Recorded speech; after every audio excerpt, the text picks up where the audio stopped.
won't you pull up a seat? Everybody got a prize round here to play. Make me an offer, what will it be? Oh, what will it be? Welcome to the playground, follow me. Tell me your nightmares and fantasies. Sink into the wasteland underneath. Stay for the night, I'll sell you a dream.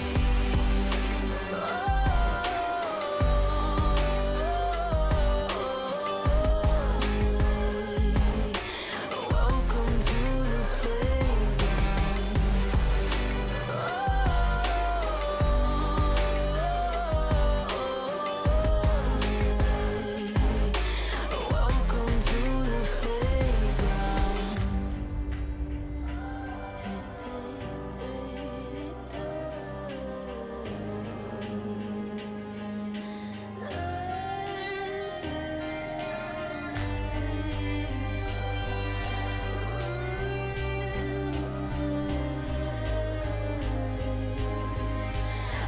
Welcome to the playground. Welcome to the playground.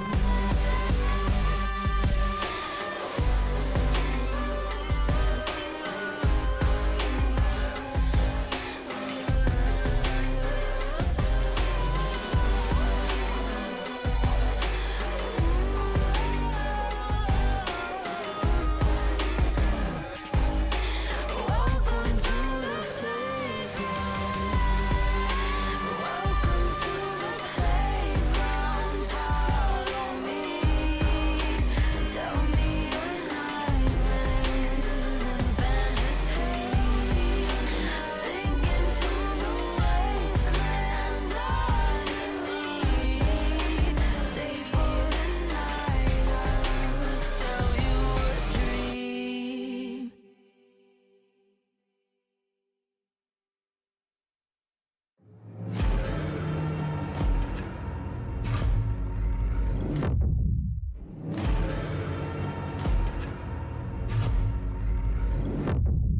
You walk along the edge of danger, and it will change you. Why would you let this voice set in your head? It is meant to destroy you. You summon storms, you play with nature. Now watch it hurt you. Why would you want to shape the world in your hands? You will never make it through.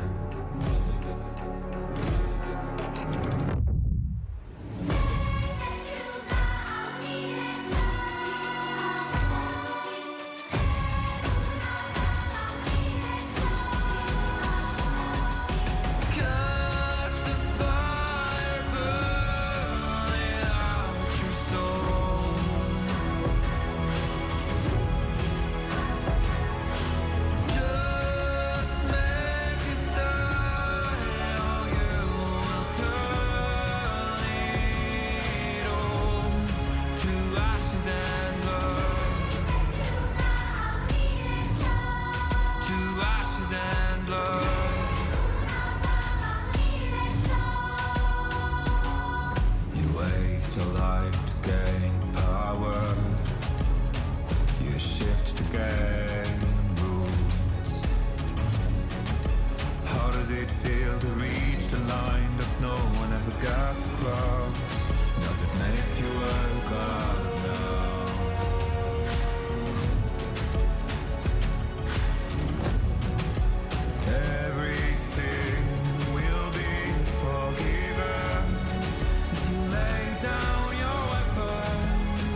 blood.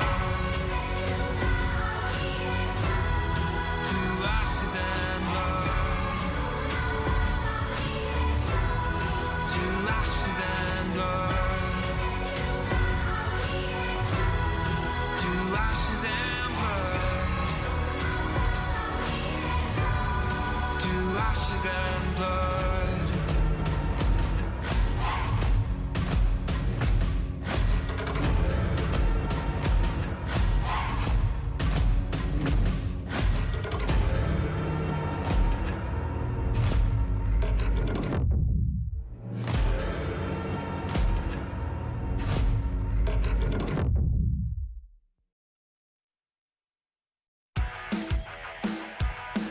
Hey, what? Hey, look up at the sky, it's just a starting line. Waltzing through the storm, feel the vibe align. Radiant rebels in the silent fray. In the pulse of dawn, we embrace the day. We find harmony in mayhem, finding our own beat. Eyes ablaze, we're laser focused. Dancing through the storm, we become the light. Against the odds, we'll stand and play in this never-ending fray. Eyes alive in the pulse of dawn, we find our beat when the chances take form through the noise. Hey, look down at the tide, it's our warning sign. It's time to rock the wave or get swept aside. Crash through barriers, our destinies untied.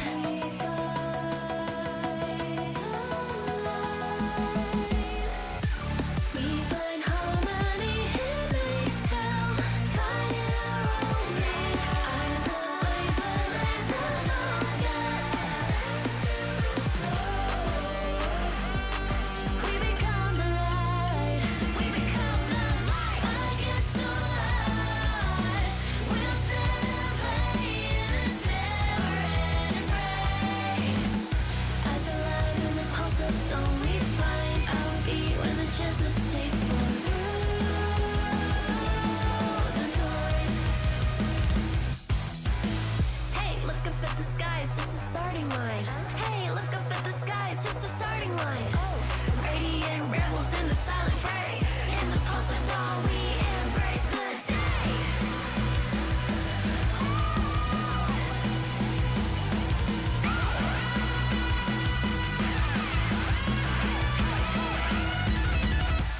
We find harmony in mayhem, finding our own beat.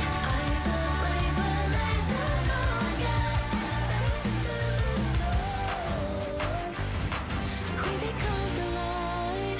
We become the light. Against the odds, we'll stand and play in this never-ending fray. Eyes alive in the pulse of dawn, we find our beat when the chances take form through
も全てもやまないそっけない君の笑顔が恋しくて星に願うのまた会えるよね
Hey Kia, let's see if you're a real fan. I'm ready. How many lanes are there in League of Legends? There are 3 lanes in League Are of you Legends. seriously quizzing the car about League of Legends? Look, I just want to know how much it knows. The EV3 has an AI assistant. It's supposed to know everything. Okay then, hey Kia, how do I get better at League of Legends? That will be challenging.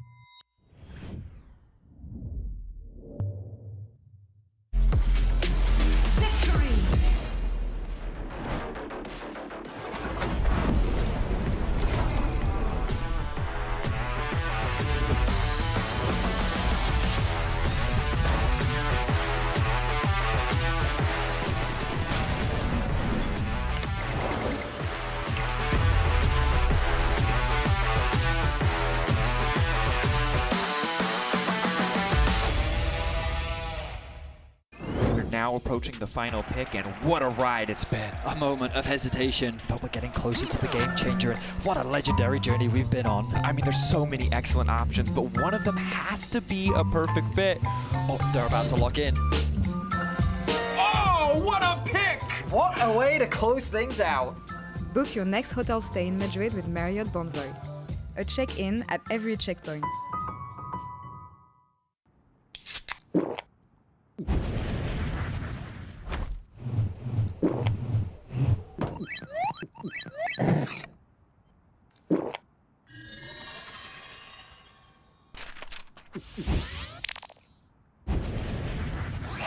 Red Bull gives you wings.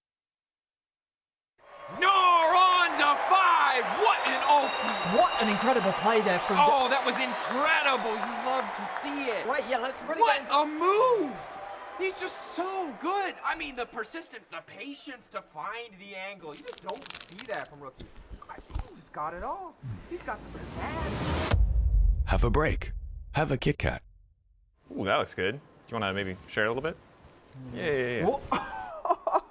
What a move! Want to level up beyond the Rift? Express like a legend and find your fastest server in one tap. Express in-game without ISP throttling. Express and shield yourself from DDoS attacks. Express and choose the VPN trusted by gamers everywhere. Express VPN. Experience gaming the Express way. Fast, stable, competitive. It's time to Express. Scan to start your 14-day free trial. Subscribe to unlock free Hextech chests and keys. The human body was built to move. Not trapped at a desk in one singular posture for 12 hours a day. It's time your chair evolved. This is Secret Lab Titan Evo. Ergonomically engineered for you, gamers, hybrid workers, artists, backing your every move.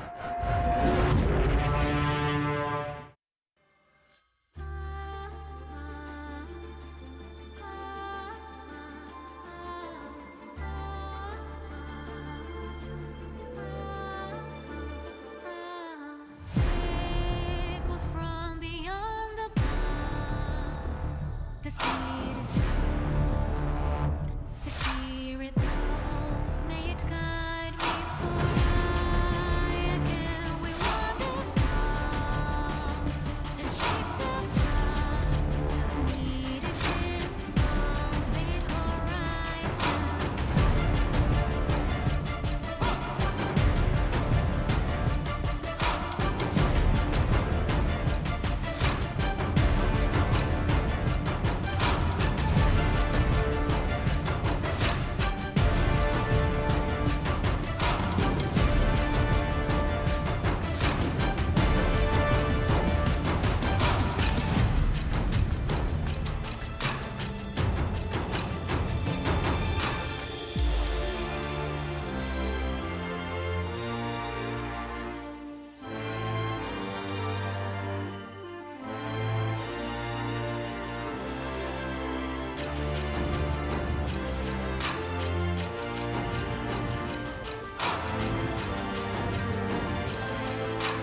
And welcome back to another round of GB Sports. This time around, it's GX who's going to be testing their skills on the Rift with a bit of Nuno Drift. Gentlemen, are you two ready? Yeah, I'm ready. Yep. All right, start your engines. And then in 3, 2, 1, go! Why didn't proc item? He didn't proc item, he's donkey. Let's go, Noah. But what? No right click, Noah. This guy, you need to... He's full right clicking, by the way. No. Look, No, he's no, full cheating. Dude, let's go! Dude, let's go! Get the cheater, nice. Dude! But like Look, dude, I don't know that, but... I mean, Noah is so boosted. He's That's why you cancel. No, he's walking! He's not riding the ball! He's just Cool, walking. actually. Look, he's actually walking. He's walking! You don't deserve to win, but he's losing anyway. No. Wait, Noah's coming in fast here. June's going fast. Look, he's walking. But why you stop the ball? Wait. No way! Oh my god. What is he doing? Last lap, going into the last lap. What is June? Oh, wait, June is BMing actually. Last lap, Noah can still take it despite everything. Oh, June is faster. June is way faster. The checkered flag is out. Why is Oh my Karma god. cancelling the ball? Can I know it? Look. I don't know. No, they're both crashing, they're both crashing. June won. June won, no? June takes it. The cheater lost. The cheater lost. Jackies, please come to the stage. Noah, you can join the couch instead. Jackies, are you ready? Yes. All right, gentlemen, start your engines. And then in 3, 2, 1, go! So slow. What the Oh my god, Jiggy, you're so blocked me, I can't believe Take it. it. Oh, looks like Jackie's having some issues with the engine. What? But He can't crash into another car, June. You need to pass him. Oh my god, June. How is he that fast? He's taking over. Why should we step this actually? I don't know. I didn't find the trick actually. Jackie's losing a bit of speed on the straight there. Actually, Jackie just walk. Just walk. Take it here worse than me, bro. I mean, June is the king. What? Oh no, yeah. And we're going into the last lap. Whoever gets first here takes it. June already halfway through. Jackie's just getting started. I'm getting left. Oh my god. Jackie's having major issues. And once again, it's June who takes it. Drift King over here. Let's go. You're pushed, Jackies, do you want to finish this? Can I 1v1 no after? And we're on to the other bracket. Got Lot and Isma ready to compete. There's not much more to say. Let's start your engines, boys. 3, 2, 1, go! It's a slow start for Isma. It's fine. You can do it. Lot is a choker, Isma. You got this. Good. Stick close, bro. Stick close. A lot of encouragement from the couch. Nice. No. Go. Guys, don't worry. You're a gold fan. Guys, don't worry. I have my secret strat if it goes to shit, okay? My secret strat. I can't tell you what it is. If they teleport, you're cheating. Oh, good. Almost halfway off the field right now. Isma definitely struggling with this one. Tier 1 to tier 3, by the way. Oh, there's definitely struggling with the engine Yeah, this over is there. last Not one. on the final lap now. Isma would have to make the comeback of the century. Isma, you know what to do. Isma, do the thing. Isma. No! Is it final lap? It's final. And I won! Nice. The only time that I saw you, it was on the start. you can go home and feel like a winner, but Lot is the one who's going to be advancing. What? Why? What do you mean? I don't know why. Gentlemen, are you two ready? Yeah. Lot, Of you ready? course. All right, then you may start your engine for the final time tonight. Let's go, June. Let's go, June. Let's go, 3, June. You win this. This is June. 2, Let's go, June. 1. Let's go, June. Go! What is that? What? Why you hooked? I was rooting. Let's go, June. was rooting. Let's go. Just He's already, okay, June, you will come back. I June, you got this. June, you got this. Easy. Top speed, that's Junior, good kind of curve slow. over there. Junior, Nah, kind of slow. bro, look at June movement. Junior, kind of slow. What? I stopped the engine. What? He stopped the engine. Wait, his Both engine players are broke. stopping their engines! His engine broke. Junior, Beladio. We have seen some unconventional pit stops today. Going in on the second lap. He will win. Wait. Which one of you put a target dummy on the field? That was a fan. That was a fan. No, June. June, you got this. No,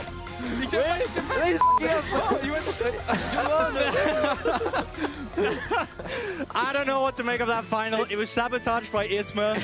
I mean, actually, I did my bad. The only time that I see you guys was on the start line, you know? It's not always fair in sports. GG not. Scumbag ISMA rigging the game. GG's the lot. That was the final of GB Sports Lunar Drift. Always fun to have GB Sports here with GX. Let's see if they can be as fast in their series today against BDS. Crossplay decider once again. One team will go home, the other one will advance in playoffs. Guys, thank you so much for joining me. You're matching, you look so good. Oh, what can we say? The style is really smooth today. Yeah. That's what we are. The Burgundy boys. I want to talk about GX because we just saw them right now. What is the expectation for this team here today? I would say they have the upper hand against BDS, but against, is it going to be Genjix? Is it going to be GIXD? What do we think here? I mean, they look great though. I feel like they have so much potential. We've been hearing again and again their scrim performance, and I believe in scrims. I think scrims are very real. I think they've just underperformed before, but they're going to have an easy series today against BDS. I'm not sold. I'm not sold. You're such a GX hater. I'm not sold on GX. Now, I want to be translucent here. Transparent. I don't want to... Where did he go? But I think that coming into the day, GX should be the favorite. Like, okay, there we go. Against BDS, I want to see them come in and show a dominating performance because I want to believe in GX. I know I'm not doing it right now, but I want to believe in this team. Yeah, I mean, I agree with my fellow Scandinavians here. I think from what we've seen from GX and from how little we've seen from BDS, this could honestly just be a 3-0 today with the performance we saw from their regular season compared to BDS. I gotta say, they never won a best of 5. Sample size of 1, which means that usually they don't even make it there. Yeah, I mean, they haven't been like an extremely successful organization in general, but I think, I don't know, Noah and Jun, you know, they have good pieces. I feel like that they've been building on. You've seen the improvements in ISMA. I think Jackie's has been kind of a question mark for me, that I don't feel like he's been growing as much as the rest of the team, and he's kind of been the same player for so long. I mean, I can agree with the fact that maybe not as much as the rest, because I feel the rest of GX has really grown. But I still think the Jackies that we saw coming into summer, at least the first couple games, I was impressed with his early games. I don't think he was caught out as much. He is still getting caught, but he's still making the same mistakes. But I'm definitely seeing a player where I think he's growing. He might not be growing to the extent that you would want him to with the rest of GX, but I'm still seeing improvements in the champion pool department, for example. I feel like him and Isma are working super well together, though. The pair really got better working together. Yeah, I mean, look, I think Jack is a lot of question marks. I am excited for this top matchup a little bit. I want to see how Lot goes against Rooster, because I want to talk about Rooster a little bit, because this guy is exciting. Now, GB, when I point at you, you say one thing and one thing only. I'm going to bring up some stats from Rooster right now. Okay. 417 goal difference at 14. First in the league. 13 CSD at 14. Is it first in the league? It's first in the league. 26% damage share. Is it what is that? From a top laner? From a top laner. First in the league? Now, if we bring all those stats together, and that's best laner in the league. First in the league? Rooster. Yeah, okay. That's what we say. That's what we're doing. I'm sold on the Rooster point, but do you guys feel like it's going to be enough for BDS, who honestly has been struggling a lot? I was having a discussion with Pad actually yesterday after Vitality won. He gave me his insights and thoughts on BDS, so let's check it out and we'll come back after this. BDS has not found an identity throughout the split and have looked at when we've played them as well. All right. It feels like Bukada is stuck between being a carry resource or a dog jungler for the team, and they haven't really mastered either style, so they're just kind of average at both. And I think if you are average at two styles and haven't mastered it, we've been there before, then you're gonna lose games.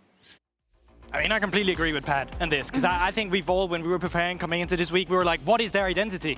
And we came up with this, because we frankly really have no clue. I think they've made substitutions throughout the split. I don't think that helped them in their journey to finding out who they are. They've now had a break week where they now had time to try and figure it out themselves. And for me, if they haven't figured out to have a clear identity today, they'll get 3-0. Like, if they're showing nothing else from them that we're seeing, they'll get through notes. I'd love to hear, like, what do you guys want to see from them now? To me, you made this bet on Bukada. You signed him from SK, you got him into BDS, you removed 113 who was volatile but had a clear identity. Yet, so far, I really haven't seen what Bukada's identity is within this team. Is he someone that facilitates his lanes very well? Does he put on the carry pants? What does he bring? And I want to see Bukada. What did you say? What do you want? I want to see Bukada come in and show what game he's the best at. I want to see him drive the game forward and come in with some new ideas, because I think BDS, frankly, is severely lacking in that department. I think kicking 113 was just a mistake, honestly. I think they had developed such a good style around him, and that it took them a long time, but it was very similar to Giant X with Isma, that they had to figure out how can they play with such an aggressive early game jungler that wants to invade, wants to do all these things, and they were getting there. You could see them improving, and now with Bukada, it's just it's lifeless. I mean, it certainly is, but I mean, we still have to have some sort of hope, some sort of way we can point towards this team where they might find a win condition, right? What and is if I it were then? to make a checklist right now... Is it Rooster? I mean, I don't think it's Rooster personally, but it is. It could be yours, Finn. That could be your checklist we're looking back at later. For me, I'm looking at Ice, right? And I think it's super easy because I want Bukada to be purely facilitation. He can be a dog jungler, as Pat was talking about, and he can just be playing for that bot lane. You can be playing for a guy that loves to play Seri in the late game, that loves to play the Jinx in the late game, and you just make simple comps. I don't think they can play complicated at all. They need to make it as simple as possible if they want a chance today, and I'm seeing their main win condition at least be Ice, in my opinion. You believe in Rooster, you believe in Ice. What do you have, Jack? Come on.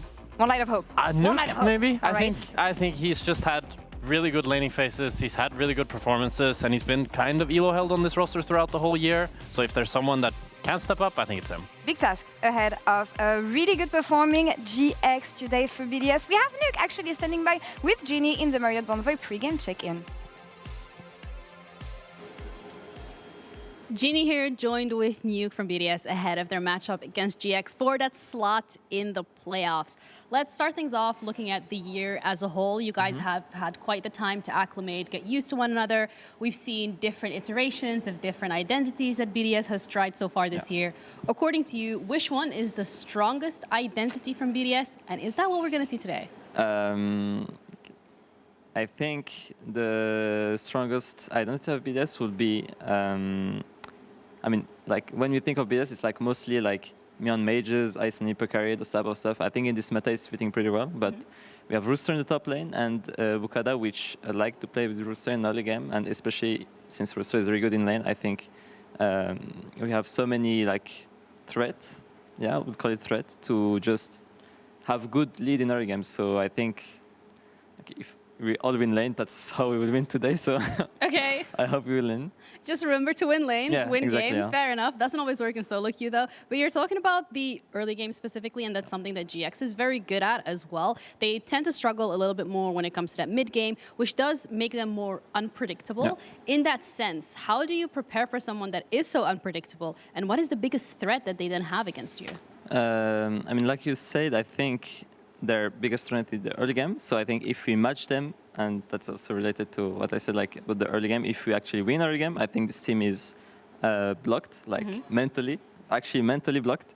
So today, like you just win early game, and then they will feel like not in their comfort zone, and they will just collapse in mid game. So yeah. That's a little bit easier said than done, though. I feel like of course, just win. of course, you have to click better, of course. So.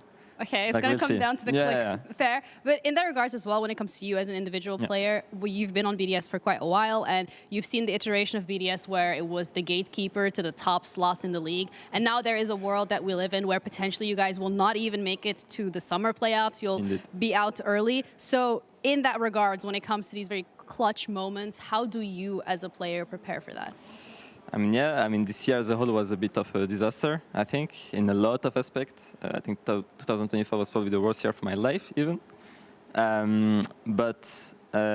Like, it's been 9 months of, like, suffer, kinda. And today, it's the do or die every time. And I think that's the best moment, because what you suffer for all along, what you've been through since the start, you can just put it all now, because now, if you win, you win. There is no like past doesn't matter. So, yeah, like putting everything today.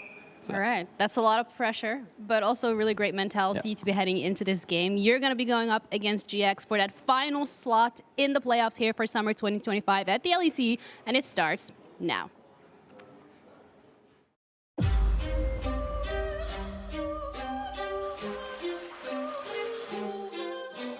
Qualifying and actually going and playing on Madrid, I think it's always kind of like a dream.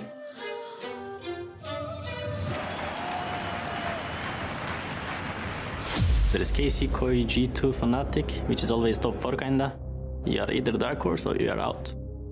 Qualifying for the Madrid Roadshow, it means that the run for Worlds is still alive. So to me, it would mean everything. Team's still winning, how can I flop? On the rise and I just can't drop. I can do way better than what we've showed so far. Now we have a few weeks to prepare and do something good in playoffs.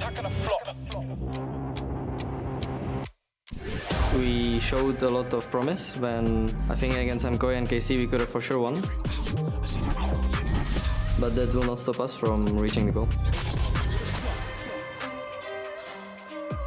Some of my previous experience, it was all about reaching Worlds, reaching finals, and that's it. G2 is definitely looking to push more. Look at the collapse on the P1, getting a deep chunk down. Slide back from Kobe, catches him out. They immediately descend on this Azir. He drives on up, he's all the damage remaining. Another flick from Cap. And in the meantime, Oscar's just getting solo bowled on the bottom side.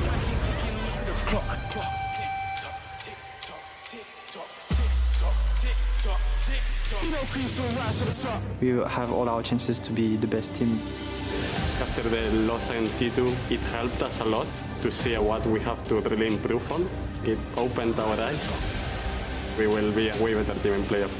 5K getting lower. The three of them locked up perfectly. Kobe ready for a montage. Goes in, finds two, immediate follow-up. It's a complete disaster. I was really expecting to go to EMEA. 2 weeks, it was just full of anger. Be like, I'm not there, I could have been there. To engage, even though Siri charge doesn't work. Pop Blossom on the back end. Target was found, everyone. Kalist close, but he wins it out in the end. We go from nothing to everything. And it would be good to take my revenge in front of the Spanish community. It has happened already in the past that people don't really value us, so I also take it as an actual opportunity as well to prove them wrong. Needs this Naka coming from an angle, but the Cyclone is Jojo! Oh, he's ended the show! Perfecto, nice! I will make Blue World proud.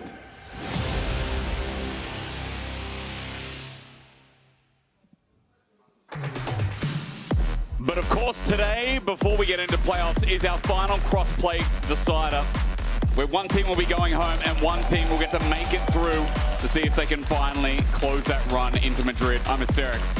And alongside me is Andrew Vedieste, a man who can reach into the minds of those noble, young and smart, dumb alike and bring out the best. That was quite the introduction. Not quite sure where you were going. I found out that you're a studying psychologist today, so I figured we needed to tell the world. Okay, yes, it's true. I do have a degree, but here I am, commentating on video games. Yep, you can tell us the psychology of a player. I cannot do that because that's not what my degree. I cannot read minds. That is well, a common misconception. At the disappointing start of the series, I'm not going to lie, especially when GX and BDS are fighting against Death's Door here for a best of 5. Two teams who I think have been trying to develop their identities over the year. One has been more successful than another, as another has grossly reshaped its roster. Well, I think we find ourselves in an interesting situation where GX come in as heavy favorites, which is a very different conversation to what we were having last year, where, as we've been hearing throughout ReadyCheck, BDS were largely gatekeepers to the top 3. They were a roster that was difficult to get through if you wanted to reach the upper echelons of the LEC. And this year, as you've identified, they have been struggling. They've been trying to find their identity. Whereas for GX, we've been hearing the rumors, and the rumors continue. The scrim performances of this team. Yeah. But can they consistently convert it into these stage performances? Because this is a team that they are capable of getting leads, do not get me wrong. Yep. But whether they close out the game is still a bit of a question. I love their early game. I think GX's early game, the first 15, say 20 minutes of the game is very enjoyable. But it's how it all piles together. With a lead, this team is not very successful. We're about to find out if they've fixed that issue going into pick ban here for game number 1. Clear, already taken off the board in our new patch. And I think importantly enough to note as well, that Sion ban when yesterday, it was a B1 pick in our last best of 5. Sion just feels very strong. It feels that across the world, there aren't that many strong answers into the very effective front line that we see on the top side of the map. The Maokai going to be taken away by GX, limiting Bukada a little bit. Admittedly, we haven't seen him bring out the Maokai so far this split. But, of course, teams having that extra week to prepare. We'll see what they bring to the stage. Of course, with the Zir being open, things aren't going to be that different, though. No, they're not. I mean, you don't have the Talia going into it. How easy is that for Jackies? On the other side for BDS, what do you see, Vetty? I see a jungle priority, I see Xin Zhao. Raises the roof a lot. Ooh. The Ziggs this early, though. I always think back to Knight bringing out the Ziggs into the Azir over in the LPL earlier on in the season. And with the Ezreal locked in, it looks like that's what they're going to be doing. So Nuke has been preparing some stuff in this last 2 weeks. We're going to be seeing the Ziggs in the mid lane. Of course, Ziggs receiving a bunch of buffs over various patches and moving into the mid lane now. His wave clear is something that can match that of the Aziz. He's just so good at slowing sieges down specifically. And alongside the Ezreal, you're already developing a pull composition for the side of BDS. With a lot of range at that as well, and a bit of mobility with Satchel, with Arcane Shift away. Meanwhile, Giant X are going to go for the ladder and go towards a dive style with the Kai'Sa locked in here. I always understand Kai'Sa into the Ezreal. Yeah. I don't always love Kai'Sa with the Azir. It's hard to approach. Yeah, often you've got Kai'Sa that wants to be diving in alongside your backline. I was just about to say you need something that can go alongside it. So I'll wait and see what else comes out in the draft. And with the Vi locked in, this is a nice pairing alongside that Kai'Sa. Of course, Azir can be used as a dive tool. I would argue it's not his best function. No. But there's a lot of follow-up for the Vi. So now you're looking at things like Rel, potentially a Leona that can also add that extra bit of assistance, and a lot of flexibility on the top side. Bear in mind, Gwen made it through the draft entirely. A champion that we often see very early on the ban table. I wonder if that's going to make its way towards the second half ban table, as I imagine it's going to be relatively high on the priority list. I feel like across the world that champion has shifted gears as well with the minor nerfs that have come through in the past 2 patches. Either 16 or 17, I can't pinpoint that for you, but regardless, it is nicer to see when we've had many patches back-to-back of her being the best tank shredder. Now that we're away from top lane, though, it is support pool that's getting banned away. The Nico's still high in priority, as BDS are getting rid of some of the engage options that'll help Jun facilitate this dive. We were talking about this comp that's already got a lot of point-and-go buttons. I am expecting the Rel to come through as a ban from the side of BDS. When we think about Jun as a player, his most played so far this split has been the Rel and the Nautilus, and throughout his career, he's very well known for his Rel. The Braum, though, on the other side, to mitigate when you've got a decent amount of dive coming through from the side of GX, of course, you want to be able to limit it. Bard is another champion that GX should consider as someone that can just kind of stop a play dead in its track. And if we're talking about range engage that can hit that, Vetty, Bromban might be facilitating an Ornn later in 4-5 of the draft for GX as well. You talk about that Gwen option, that would be something that would be annoying for it, but I'm just going to throw that out there as we move on. One of the engages you talked about, Nautilus now taken away, so... Well, I wouldn't be surprised to now see something like an Ambessa Rel come out from the side of GX. Yeah. Kind of really finalizing that dive where they've got Jun on a comfort engage champion. You've got Lot on something that can easily follow up on. I mean, we saw it earlier in the year, right? The Kai'Sa Vi Ambessa dominated the league in terms of its priority. Oh, yeah. And it's still a very effective dive tool, regardless of how much mobility that Ezreal has. Once you get locked down, the champs are quick to follow. Well, I think that Ambessa call, very nice, Betty, because Renekton's just been banned away. So GX, that definitely passed into one of the worst matchups for the champion. So we now find out where BDS are going to go. They've got some good go buttons themselves, but one of those reliable engages, it does feel like BDS could do with well. The Rakan maybe an option as well.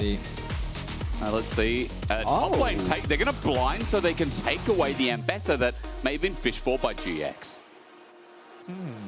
I mean, for Rooster, it's a champion that we've seen a lot of from him throughout the split. And it's something that he has agency on, which we want to see from Rooster. As we kind of look at him as one of the better performing players on this BDS roster. Yorick.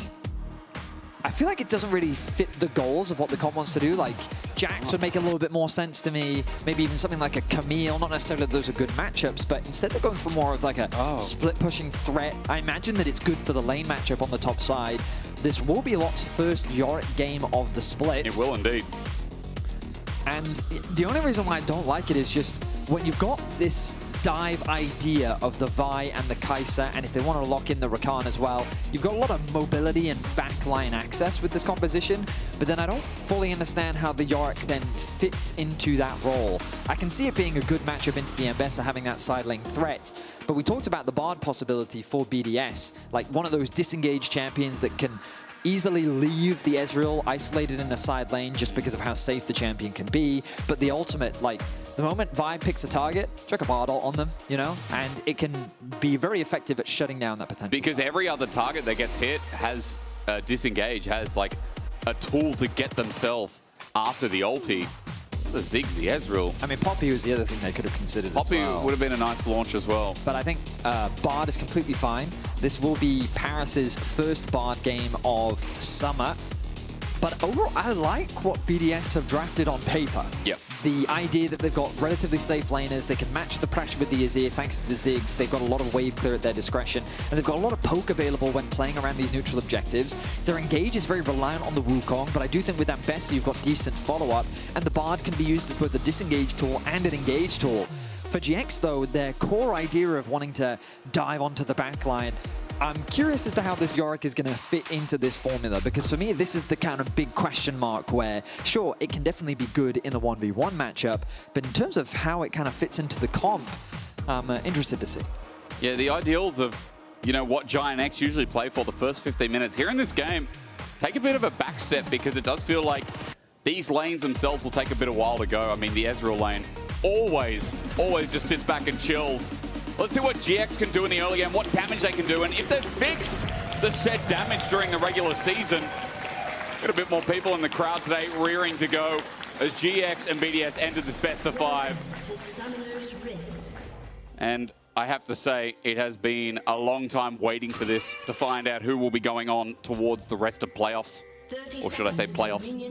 Yeah, You know it's what I mean. our last team qualifying for playoffs. The top 6 of the LEC will be competing. Vitality, of course, qualifying yesterday to join alongside G2 Fnatic, Koi, and KC, who will be playing up tomorrow and Monday for some crazy bangers up in the upper bracket.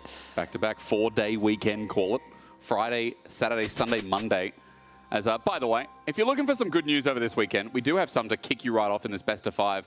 A quick reminder that Jackie's is hitting up big at the moment. He's got his 100 games in the LEC. Twitch chatters can wait. Where's Jackie's face? 100 games in the LEC, and that's gone by so quick. It's only felt been like 2 only years. yesterday where we were calling him a rookie. But he's pretty much a veteran at this point. He played with Odawamne, and like that guy's like 30. Yeah. Like, it's crazy. The front man for GX, the man that this organization has been investing a lot into, wanting to see the potential. Yeah. And I feel like that we're still waiting for him to live up to that expectation. I feel like a lot of responsibility has been put on his shoulders, and I think that he's definitely had some strong performances and some not so strong performances this split. But now with the time that they've had to prepare for this best of 5 series, a lot of pressure will be on all of these players, because this is an elimination matchup. The winner will move on to the summer playoffs. The loser will be eliminated and their year will end. So a lot on the line here in this best of 5. And the pressure yesterday, I think, took it to Team Heretics, and was one of the reasons why we saw that team kind of fumble at the finish line, or should I say the entrance. And it was kind of sad to see, but hey, I mean, Vitality took it to them in here today. We're going to find out which direction this goes. Now, a quick reminder, because we have had that break, Giant X have had an interesting summer. And to say the least, like, their early game, like I was saying in the pre-show, or rather the Big Band, has been exceptional. One of the best early games in the league. Yeah, and just to break down some of these numbers, that's the first blood percentage. 80% of games, they're getting themselves first blood. A 63% grub percentage. The feats of warfare, a 70% of their games. Like, this team is very good at finding these advantages in the early game. It's just in that mid game is where things start to fall apart. Sometimes they can definitely convert these into big wins. That's why they've been able to challenge some of the top teams over in Group A. But other times they've fumbled, they've fallen short, they've made one too many mistakes, and then they end up costing the game as a result. And while coming into this matchup, they are definitely considered favorites that are expected to be the better against BDS. We'll see if they still make those mid-game blunders and how well they can accrue an early game advantage against BDS. Because again, for BDS on the other side, we were kind of talking about their season being a little bit rough around the edges.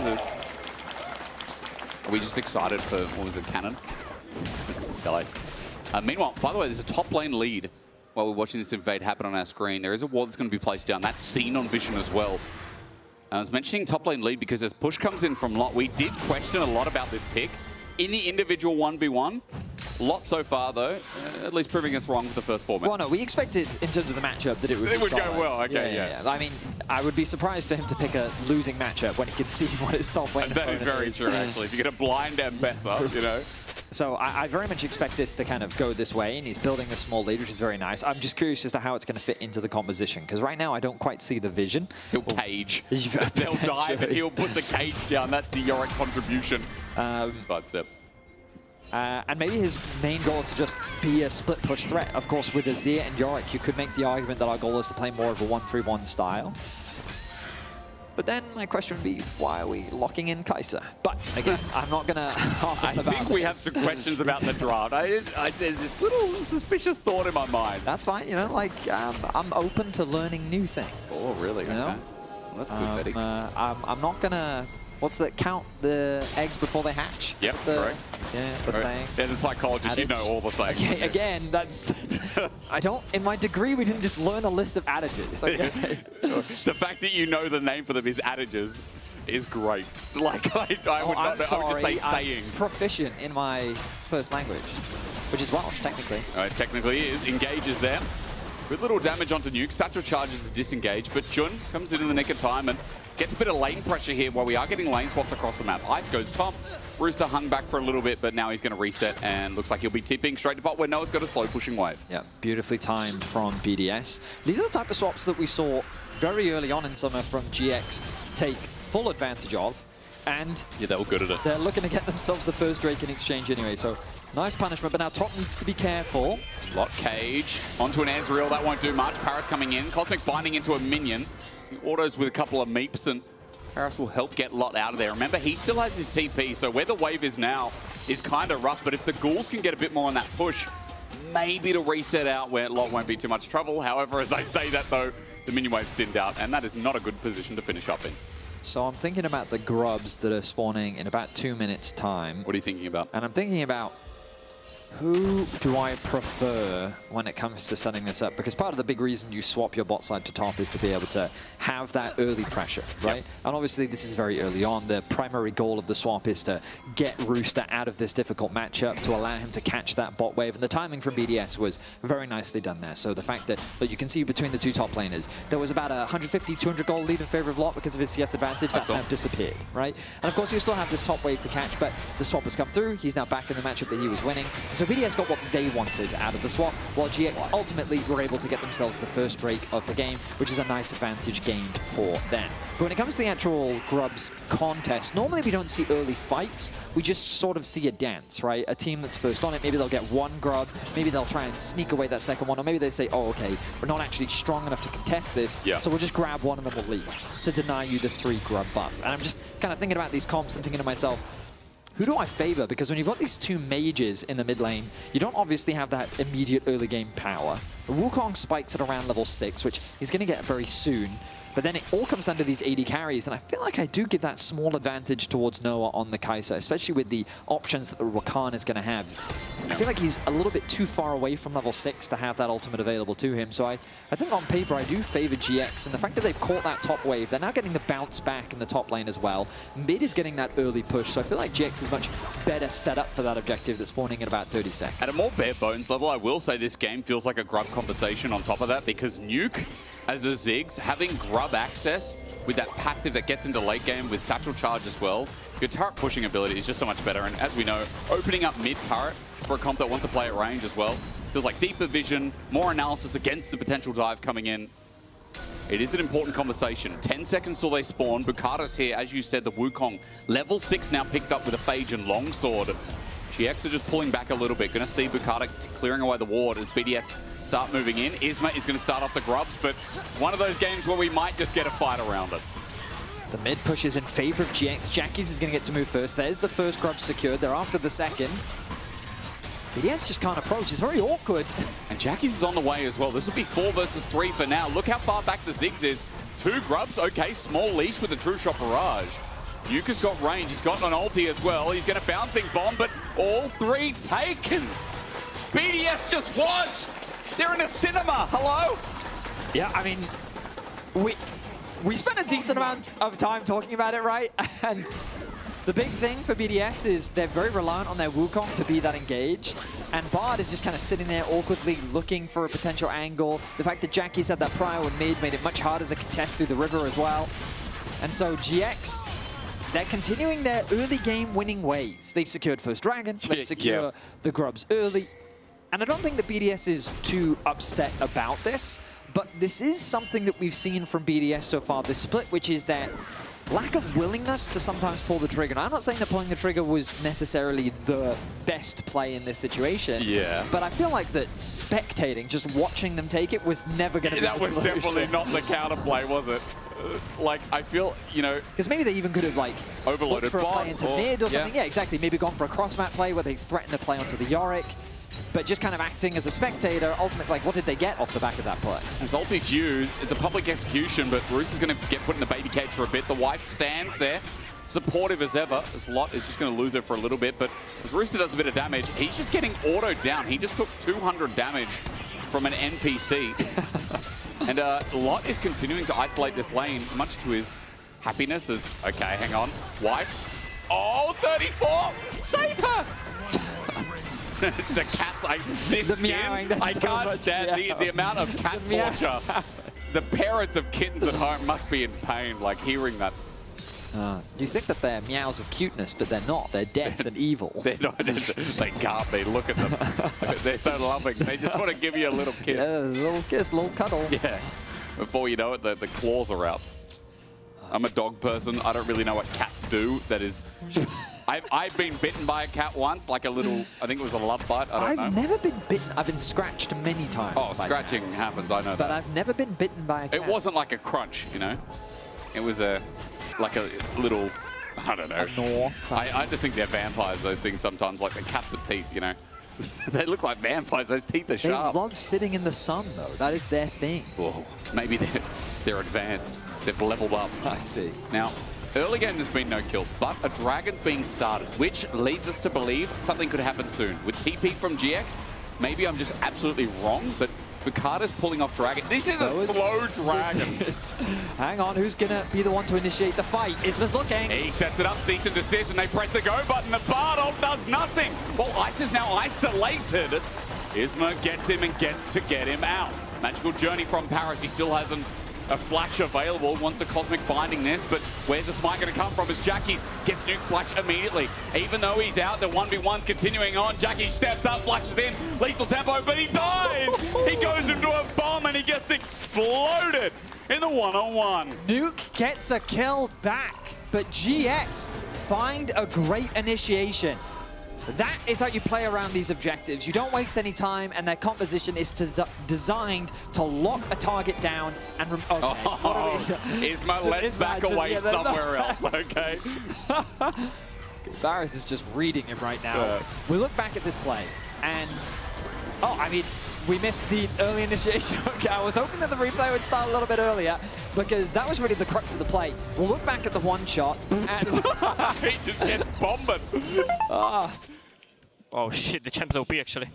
True. No, I don't think it is. No. I got a good friend who is sus on called Orcs. He would tell you the same thing. Every time. Dude, it reminded me of playing Smash Bros with the boys, and every time I play Link, I always say, hey guys, can you hold this? And I'm giving them a ball. You are. But then I run into you and you blow yourself up. Yeah, that also happens. Yeah, that does Fortunately, happen. Friendly Fire isn't on here in League of Legends. No, not unless you're Bard, who can hit both people technically. This is a threat on a dive, GX. Paris Spotted walking Paris, into this great ward, set up with the Assault and Battery. I mean, Paris is just getting chased up, Cosmic Binding into the wall, another Magical Journey taken, and Jun can't really do too much else. Noah also was trying to dive, but his ulti wasn't available. Hence, GX's lack of follow-up indeed. Again, though, in terms of the state of the game, GX, they're utilizing their dive well. They've gotten themselves a healthy objective advantage. We're yet to see first 3 kills, I will say. It's been a very slow game, admittedly. There is a Ziggs and a Zir in the game, so I'm not surprised. I guess we should have expected that. And next Dragon spawning in about 3 minutes time, the Herald in about 1:40. We expect the Herald to be GX's priority. And the reason why in this game I think it's really important for GX, let's look at the Siege. So let's say that you're GX. I'm okay? GX. Hi, You're I'm GX. walking towards these towers. Yep, I'm doing that. Kaiser Yorick? I don't like that. Yeah, no, I don't like the sound of that. Into a Ziggs, it can be quite a challenge, especially with Ezreal there as well. Yeah. Now, Azir is really one of the only champions in this situation that can help kind of poke off the Ziggs to try and get access to the tower. Yep. But if they're just kind of standing with equal numbers at an objective, it's very easy for BDS to stall. The old school version of this would be like an Anivia just throwing her ult down. Paris, though, going to face check. He did this before, but is he going to get out this time? Great quickness layering a CC, taking a magical journey and set up for me. Paris goes golden. He's bought time, and maybe that's all that matters, but Isma, as he gets a kill, it's about the trade. Satchel will secure as Jun, now looking for an escape route, but the range, we talked about the damn range. A bouncing bomb for kill number 3. Nuke is in charge. A good response from BDS. GX had to dive extremely deep to secure that kill onto Paris, and it cost them a lot. We see here, they set up the trap. That vision is denied thanks to the control wards. Everything is used onto this part, flashes away, throws the ultimate down. He's just buying time. He is. Now, as Wukada arrives, Nuke arrives. The ultimate from Nuke doesn't connect, but the bomb does. Picks up that first kill, is going to get a second here, and now the Ziggs is sitting on 3 kills, and BDS kind of out of nowhere secure the 3 kill feats of warfare. It was a 1k gold lead just about. BDS have swung that, and incredibly so, that Nuke, after the solo kill, has just been in the right time and the right place, and he's advanced off it. 500 gold lead for him. He just picked up a needlessly large and a Dark Seal that's worth stacking.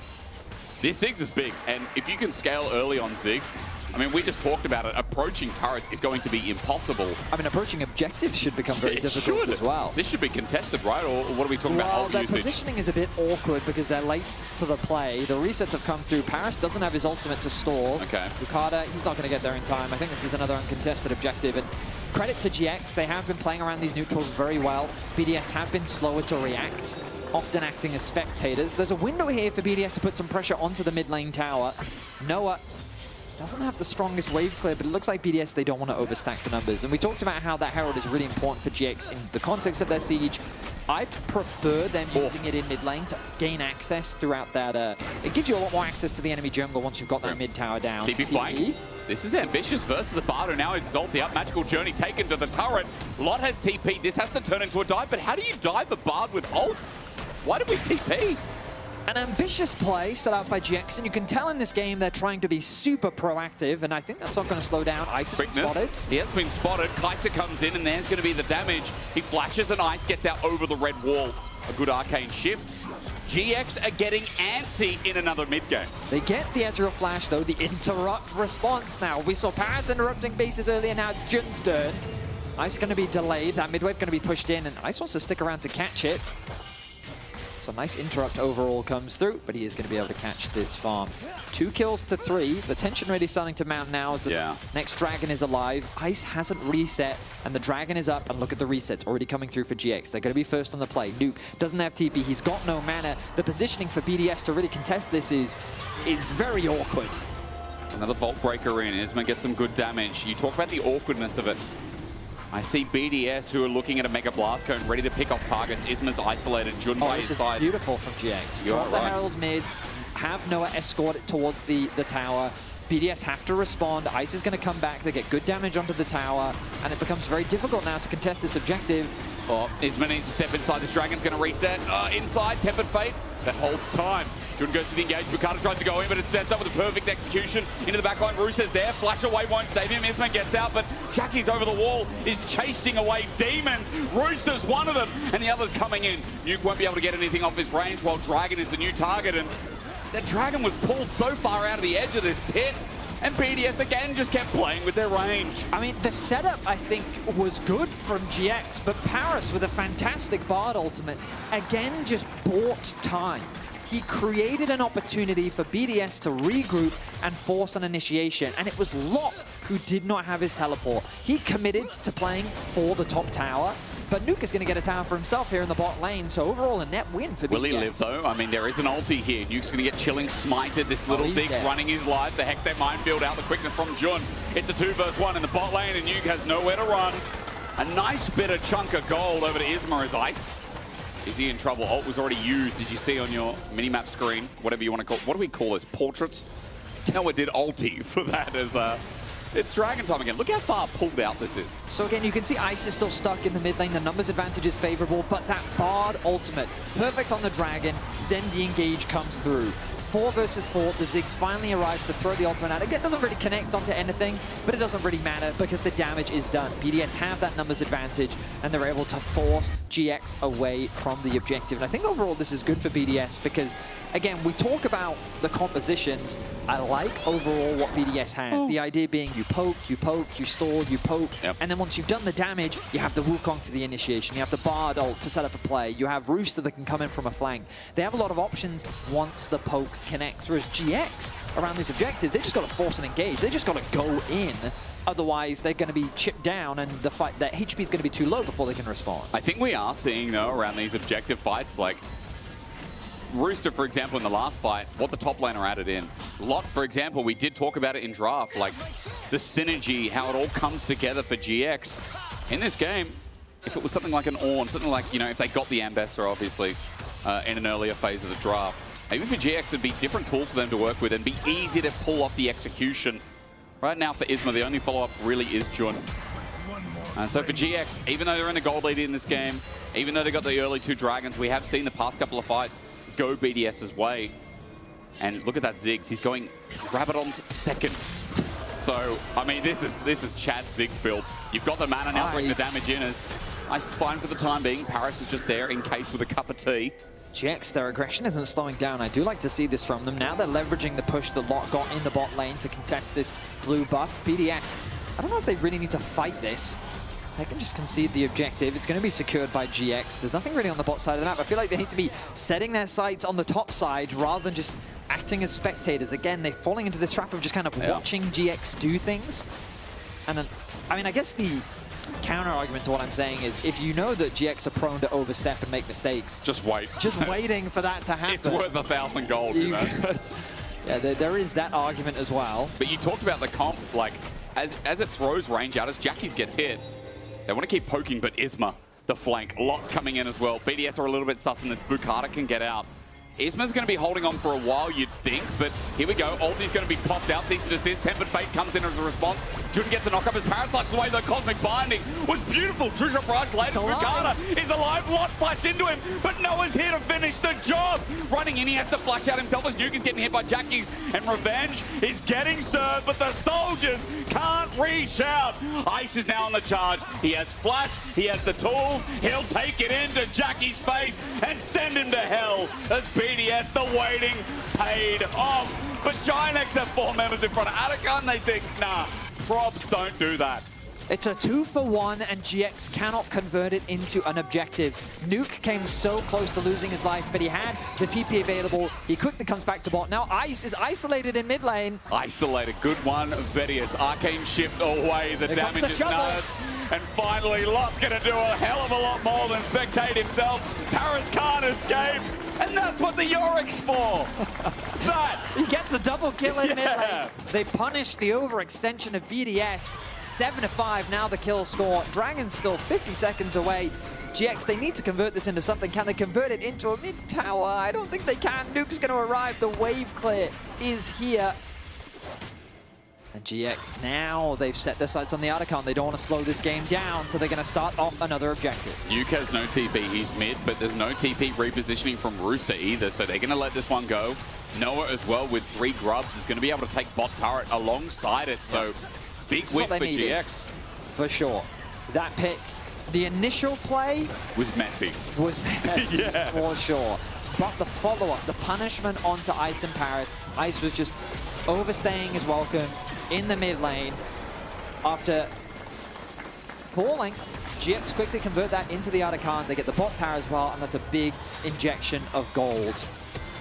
Now the Dragon is alive. They're going to stay on the map, it looks like. Have a quick look at the ultis. They're all available, but no summoners available for Noah. He could be a prime target for BDS if they can find the initiation. Jun wants an angle seen by Rooster for now, and Rooster at full HP with an Eclipse is happy to go in with the shield. Tempered Fate catches Jackie's BDS. Maybe a pick offering there. Cosmic Binding doesn't do too much as a magical journey out from Paris. BDS hanging on the edge of this fight still, but Giants aren't exactly starting up the... They've already taken the Drake of the corner. They've already taken it. Their objective control is near flawless. That was just Jackie's hitting that. I didn't even notice on the they side. just It was like a melted it, Hysterics. They just completely destroyed it. And bear in mind, if they hadn't lost that dragon earlier, they'd have Soul right now. That's how efficient they've been with these early objectives. Okay. And it just goes back to the point of GX in the early game have shown that they are super proactive.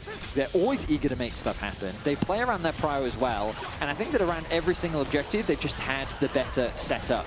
Yeah. And I like that they are just not trying to slow this game down. They're trying to keep it fast-paced. 2 items finished for the Azir, 2 items finished for the Kai'Sa. Same can be said on the other side, though. So BDS should be feeling a lot more confident around how they play. But remember when we say BDS's composition, more about that poke, trying to chip away your HP bar before they try and commit to a fight. If the objective dies before you even get an opportunity to get it, it doesn't matter. It's well said because, I mean, I was just looking at the fight and I was thinking, man, BDS are really buying time, but I didn't even notice Dragon going down. 45 seconds to do that again. Baron is there, and I mean, both teams have a reasonable Baron, right? Like, Zig's DPS is still quite magnificent, especially if he gets that 3rd item, which right now, it could be the Crypto Bloom, whatever you want to call it, Ice. He's going to Arcane Shift away. Good little buffer. Noah jumps in, though, and he's just dead. Giant X, what a dive, what a setup. And hey, they only need Isma, apparently, for them to find 2 picks right before Baron. Lethal efficiency demonstrated once again by GX. Beautiful punish. Ice had his summoners up, but he didn't get an opportunity to react. Noah with a nice little combo as well, using the W into the ultimate, connecting the Q. A massive amount of burst came out all in one go. And now the Baron is alive, and it's going to be uncontested. GX with just near flawless objective control here. There is improvement there. There is improvement. There's been 1 or 2 blunders, but outside of that, GX are showing up big when it matters as Bukata disengages. Jun is zoning off the side, and you're right. The man with the shovel is not to be messed with.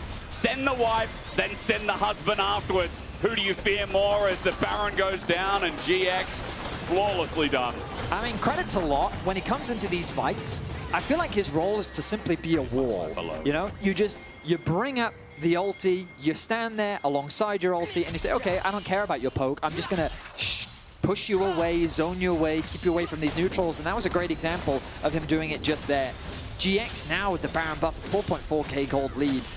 I was worried at times in this game about them trying to overforce a couple plays, but overall, a very impressive performance in this first game, 1 of the series. I just feel like every time, Isma's not afraid to go in and just press his go button because he's relying on Noah and Jun to be there, and they always are. Noah taking it into his own hands, Ice under turret! Damn, son, that's clean! He'll take the turret with him.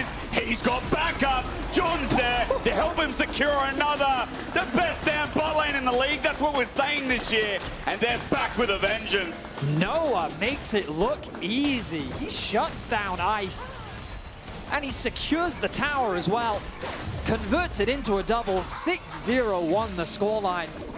And GX are stomping BDS here in game 1. I don't know how safe Nuke feels, but Rooster pops in his ulti. Noah flashes away, maybe an overstay. Noah gets a bit of help. Healed up. Bukata gets a dive, but Isma saves his life. A 1-for-1 in the end, but they had to commit so much as Isma dies to Rooster. There's the shutdown. Jackie's came from downtown. He's now in the market as Jun looking for his next engage because Lot is now here, but Nuke can't play too close, and the wipe finishes the deal.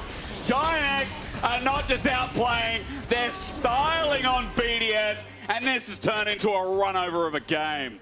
A massive advantage gained for GX once more. They're finding pick after pick. They do need to be careful though, because being overzealous like this, giving that type of shutdown, that was 1,000 gold that went over to Bukata. Like, mistakes like that can definitely cost you. They can, but Venny, look at the mojo here. I mean, the execution on this was clean. Ice was not expecting the ult to come through. Commits the ulti, goes underneath the tower, doesn't care about the barrier, sidesteps the Bard ulti, secures the tower, and then adds insult to injury through the exhaust, gets another kill, and then he spams the L. He laughs at him. And then look how hard they commit here. BDS tries so hard to kill him.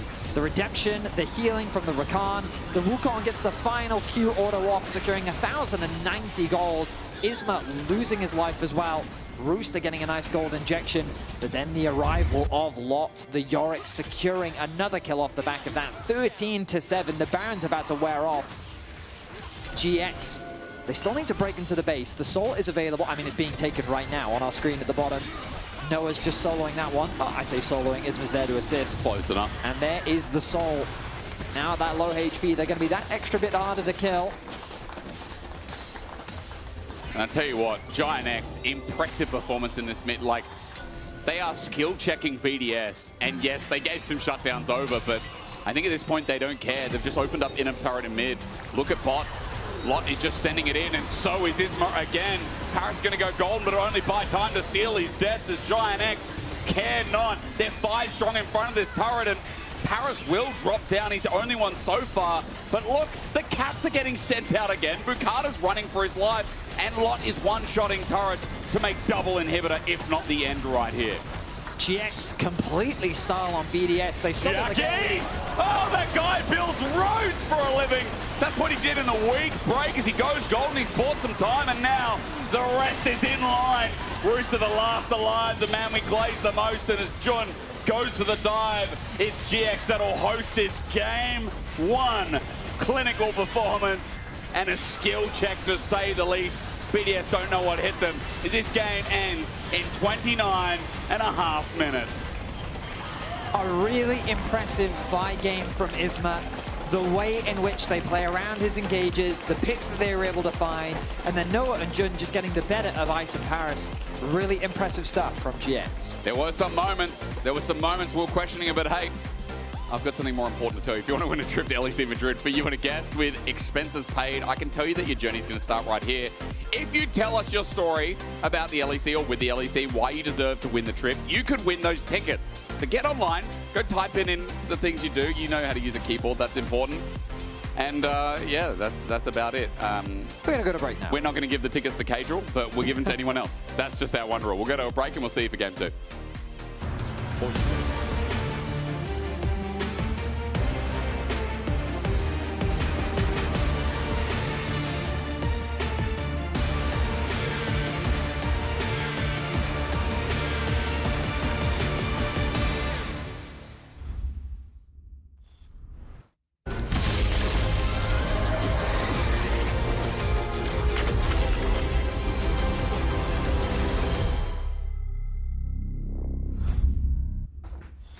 Needs a map. Wait, I'll take care of this. Oh, be careful. That thing belongs in a museum. What is this? Wow, that escalated quickly. What do we do now? Let's have a break.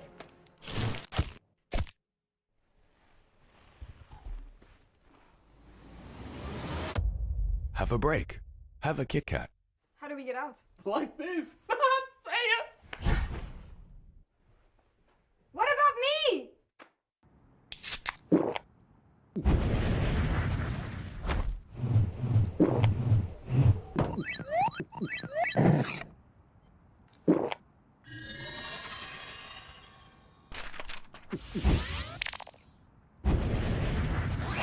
Red Bull gives you wings.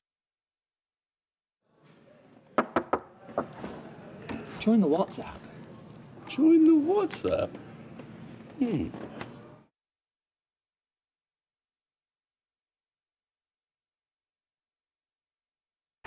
now approaching the final pick, and what a ride it's been. A moment of hesitation, but we're getting closer to the game changer, and what a legendary journey we've been on. I mean, there's so many excellent options, but one of them has to be a perfect fit. Oh, they're about to lock in. Oh, what a pick! What a way to close things out! Join Marriott Bonvoy for a chance to claim a free Hextech chest and key. Marriott Bonvoy, a check-in at every checkpoint. Want to level up beyond the rift? Express like a legend and find your fastest server in one tap. Express in game without ISP throttling. Express and shield yourself from DDoS attacks. Express and choose the VPN trusted by gamers everywhere. Express VPN. Experience gaming the Express way. Fast, stable, competitive. It's time to Express. Scan to start your 14-day free trial. Subscribe to unlock free Hextech chests and keys.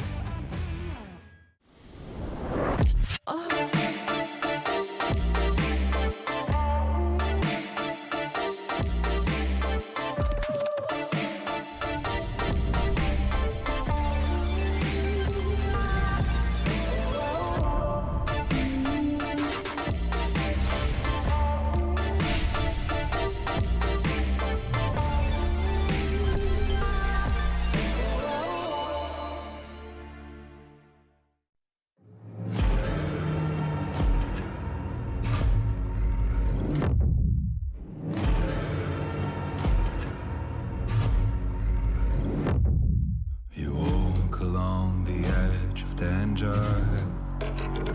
and it will change you. Why would you let this voice set in your head? It is meant to destroy you. You summon storms, you play with nature. Now watch it hurt you. Why would you want to shape the world in your hands? You will never make it through.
Gets nuked, Flash immediately. Even though he's out, the 1v1's continuing on. Jackie steps up, flashes in, lethal tempo, but he dies!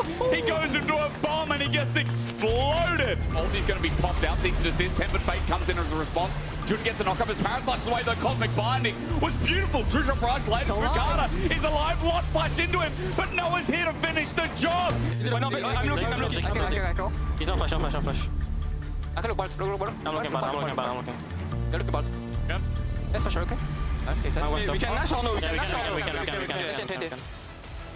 And welcome back. I am here with Jack, and we are now going to break down step by step how GX was able to find such a convincing victory over BDS in game 1. And to do that properly, we're going to go right to the source. We're going to go right into the game file that we have right in front of us, and we're going to talk to you about how kind of they find picks that we thought was mistakes by BDS, but in general was just great plays by GX. Yeah, I just want to say it's really fun to be nerding out with you in the replay, actually. And to start off here, we have kind of this Atakan setup from Giant X. They're trying to have full control here of this bot side, so that's why BDS are deciding to group on this mid wave. And as you can see, if we just think about the context of the two team comps, right? Giant X has this team comp that's incredibly good at just full sending it, going full all in, while BDS has a lot of range, but they struggle with that kind of face check power. So you can see Wukong is trying to leverage some space and get something actually on the map, while the Estral and Sigs, they are so scared right now. Okay, pause.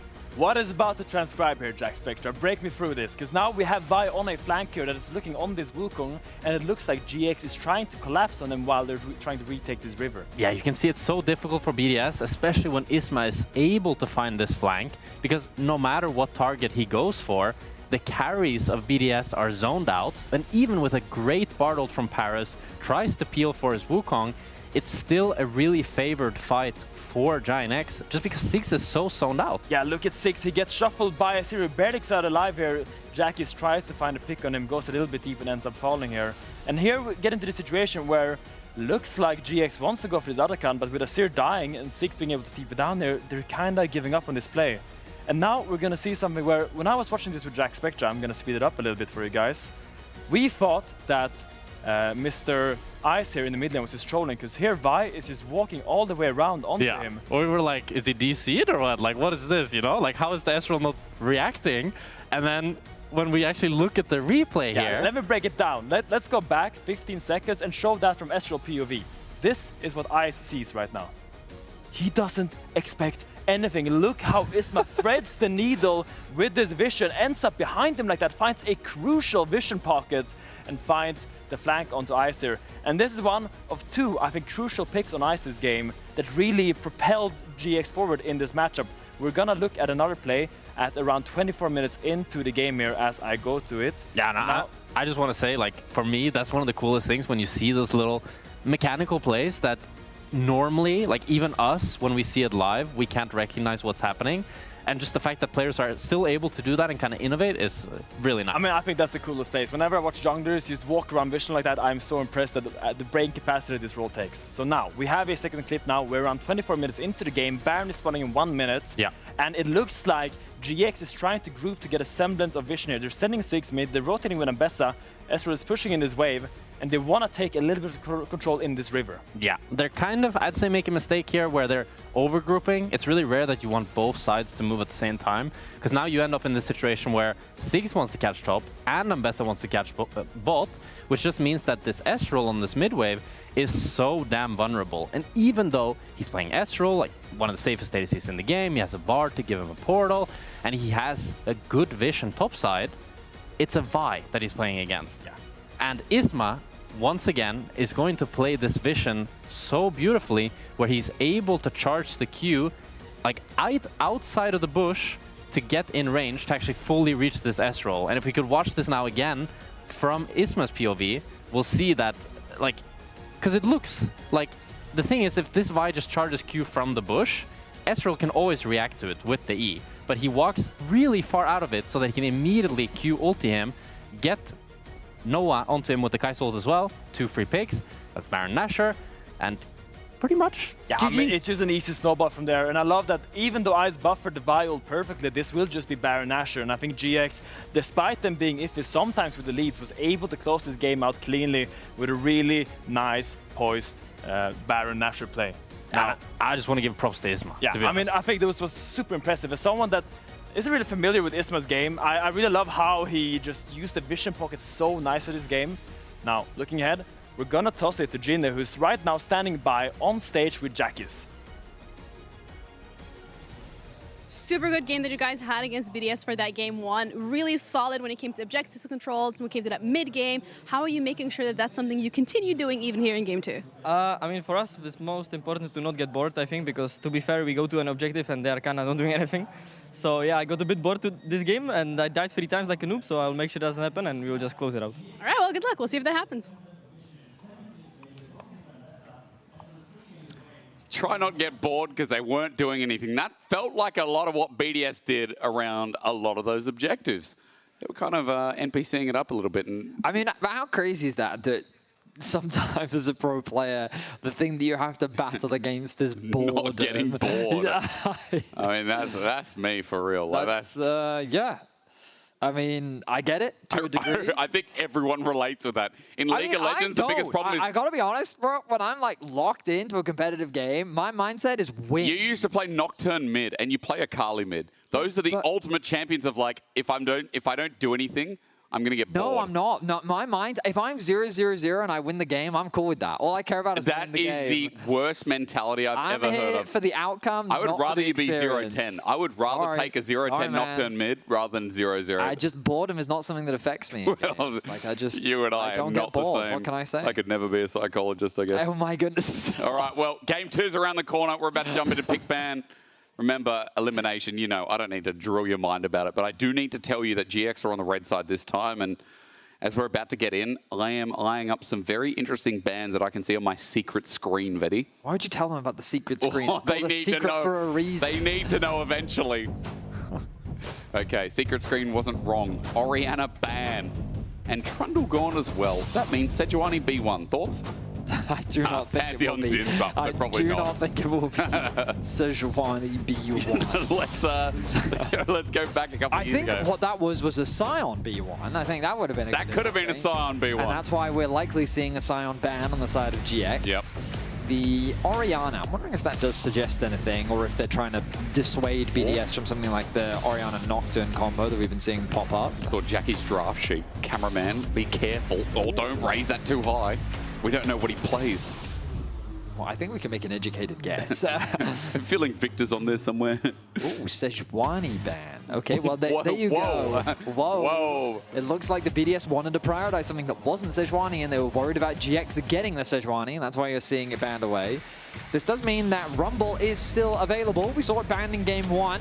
Will it make its way into Game 2? Maokai as well, another champion that... And this screams Maokai, doesn't EU it? staple, one could say. The EU tree, I think he's called. Rumble's gone. This is a Maokai screamer, surely. Otherwise, Xin Zhao... I've never heard anyone ever say this is a Maokai screamer. We're just talking about boredom. We did forget about this champ. That is still very blindable.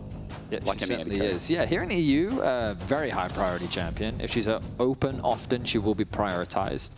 Outside of, I would say, outside of Game 1s normally. Plus, I feel like a champion that can kind of poke her down, aka Varus, got nerfed heavily, so we have to see if lethality Varus is actually an option here. Also, with Vi gone, champions like Yunara just inherently become safer, right? Very true, actually. The threat of a backline dive is much lower, but Noah, Corki, is a champion that he is very well known for. One of his comfort picks, a very effective lane bully. Yep. Question is, are they going to look to lock in jungle here, or they're hovering the Annie right now? Mid lane engage, very versatile, flexible champion that works with a lot of different junglers as well. Is this going to be the lock-in? They're just using their time to discuss other potential picks, but it looks like that's going to be it now. Now that Annie's locked in, over in the LCK, Finn and I have become massive Morgana fans. She's been receiving a bunch of buffs. Annie Morgana. This could be perfect response into Annie. Oh, I was about to say, Black like, Shield, super good at persuading Annie's Great ultimate. with Pantheon too, actually. Yes, potentially, like the single target. Think of the you could complete a degree with the chain CC of Pantheon plus Morgana. You know, I trust that, actually.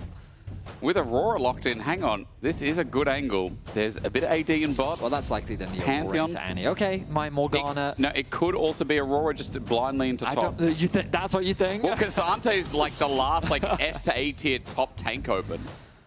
If I'm not thinking about Ornn. You disrespect Ornn like that. And, you know, Aurora into Casante doesn't feel like amazing. Well, it doesn't feel that bad. I'm quite confident Aurora is the modern day Annie. Oh, really? So I think that they're just going to pick modern Annie into original Annie.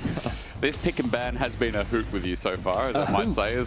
The Brawn blind is, I guess with Ricard gone, they believe that it increases in value, but couldn't you just pick like a range support into it? I mean, you can just go Rel. I mean, it is Jun, right? so I guess you, yeah, it's Jun. What are we saying? Yeah, I mean, you give Jun engage, he could just go Rel here. Yes, and I think he will do that. He does do that.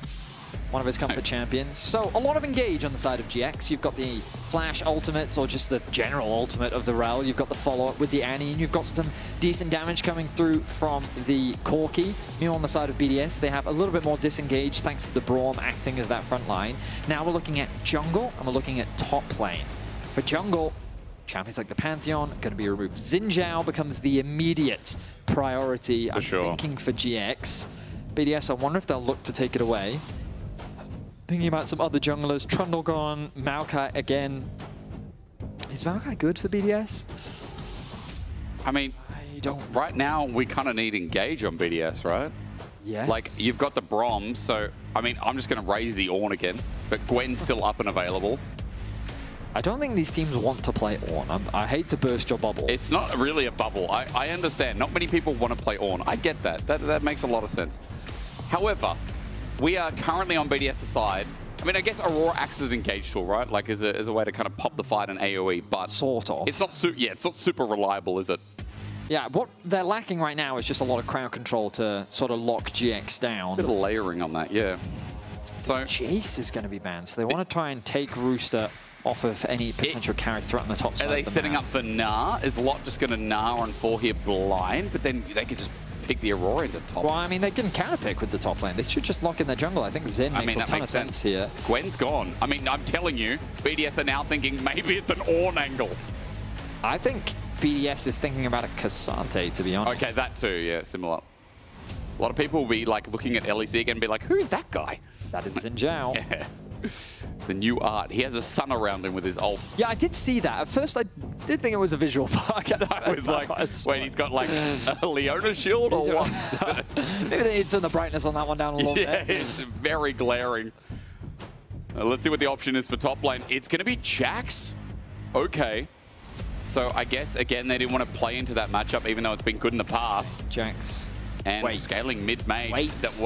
Jax jungle? Yeah. Into the Zen, okay. Oh, because it's a counter. Because, in the past, people love this match. In LPL, they played this a little bit as well last year. Yeah. I mean, the one that I have a very EU mindset, so I always think of like the World Finals one with Proxer. Okay. Yeah. Fair enough. Yeah, not the greatest Jax jungle game, I'm gonna be honest. Hey. None of those games are the greatest games, okay, bro? Like, that was a hard series. If you're an EU fan, if you're an IG I was an IG. I was about to go to the LPL in that series. I was very happy. But now it saddens me. Now I turn the tables. The tables have turned. GX, lock in the Cassante in, and that is an R5 Cassante. Yeah. So, I mean... You seem hurt by this. No, I'm not hurt. I honestly think, like I'm looking at BDS, the Jax jungle for the niche of the Xin Zhao. What do we think of this comp? I think BDS is lacking engage. Yeah, I was about to say. I very did reliant on before. Bukada. I think it's similar. I think the Jack and Finn made a really good point about the lack of face-checking power on BDS in the previous game, because when it came to approaching these objectives, my instincts were that they could just leverage their poke, but if they were denied all the vision, trying to gain access into these areas was actually very difficult for them. I think that now with Braum, they definitely have that, but now they don't really have an easy way to start fights off. Whereas for GX, I think their composition is just a very straightforward teamfight one, you know? Like, it doesn't do anything too complicated. You just have solid laners that are pretty safe. They have easy engage tools. Well. Yeah, and it's just an easy... And I think it fits into their style that we're seeing. Isma having agency, I think, if Game 1 is an indication of anything, put him on a jungler that can do stuff with champions around him that support him doing stuff, and you've got a winning formula for GX. And I think a lot of people, as we get into this game too, will ask us questions about BDS and be like, why does engage matter so much? I'll tell you in a quick second. But first I need to welcome you back in a best of 5 that decides the whole year for Giant X and BDS. I've already told you the loser is out, but you got to remember it is the start of September. They will not play another game until LEC Winter 2026, whenever that is, middle of Jan, late Jan, who knows, right? But it is such a long way away. And it is, you know, when I'm not working, when I had that break week, Vetty, I felt sad. I wanted to be here, you know, amongst you, amongst the fans, wearing ties, looking like people from school. Like, that's what I wanted. I'm glad that you're now getting that. But Minions have spawned. 3 months? Yeah, it's tough. I guess Life for pro can be very challenging. And please. We've got Kay saying, I do love the Corky-Rel duo. Wow, Jax jungle. Wow, Jax jungle. Wow. Who else we got? Oh, I normally... Goo GX. and that could be anything. He was saying go. No, that obviously said goo. Face check. Face check. It's a Braum. Here we go. His moustache will protect him from the hook. He's going to throw his chair. Well, it is a shattering strike, so I don't know. It's the same. You know in TFT, this skin is used for Braum? Yeah. And he spins targets around and throws them. That's cool, though. Yeah. Because it's like he's got like a kebab. It's very Berlin-esque, the skin, isn't it? Oh, no, that's not the skin that he uses. Is it not? I confused it for a different one. I thought it was the wrestling skin. But that's like, he's got a kebab in there, no, I didn't realize that this was He's got the doona. He's got the I think you are right. Yeah, that's what it looks like. I can't see it because he's in the brush. I don't know if is that Gamuza or what is it?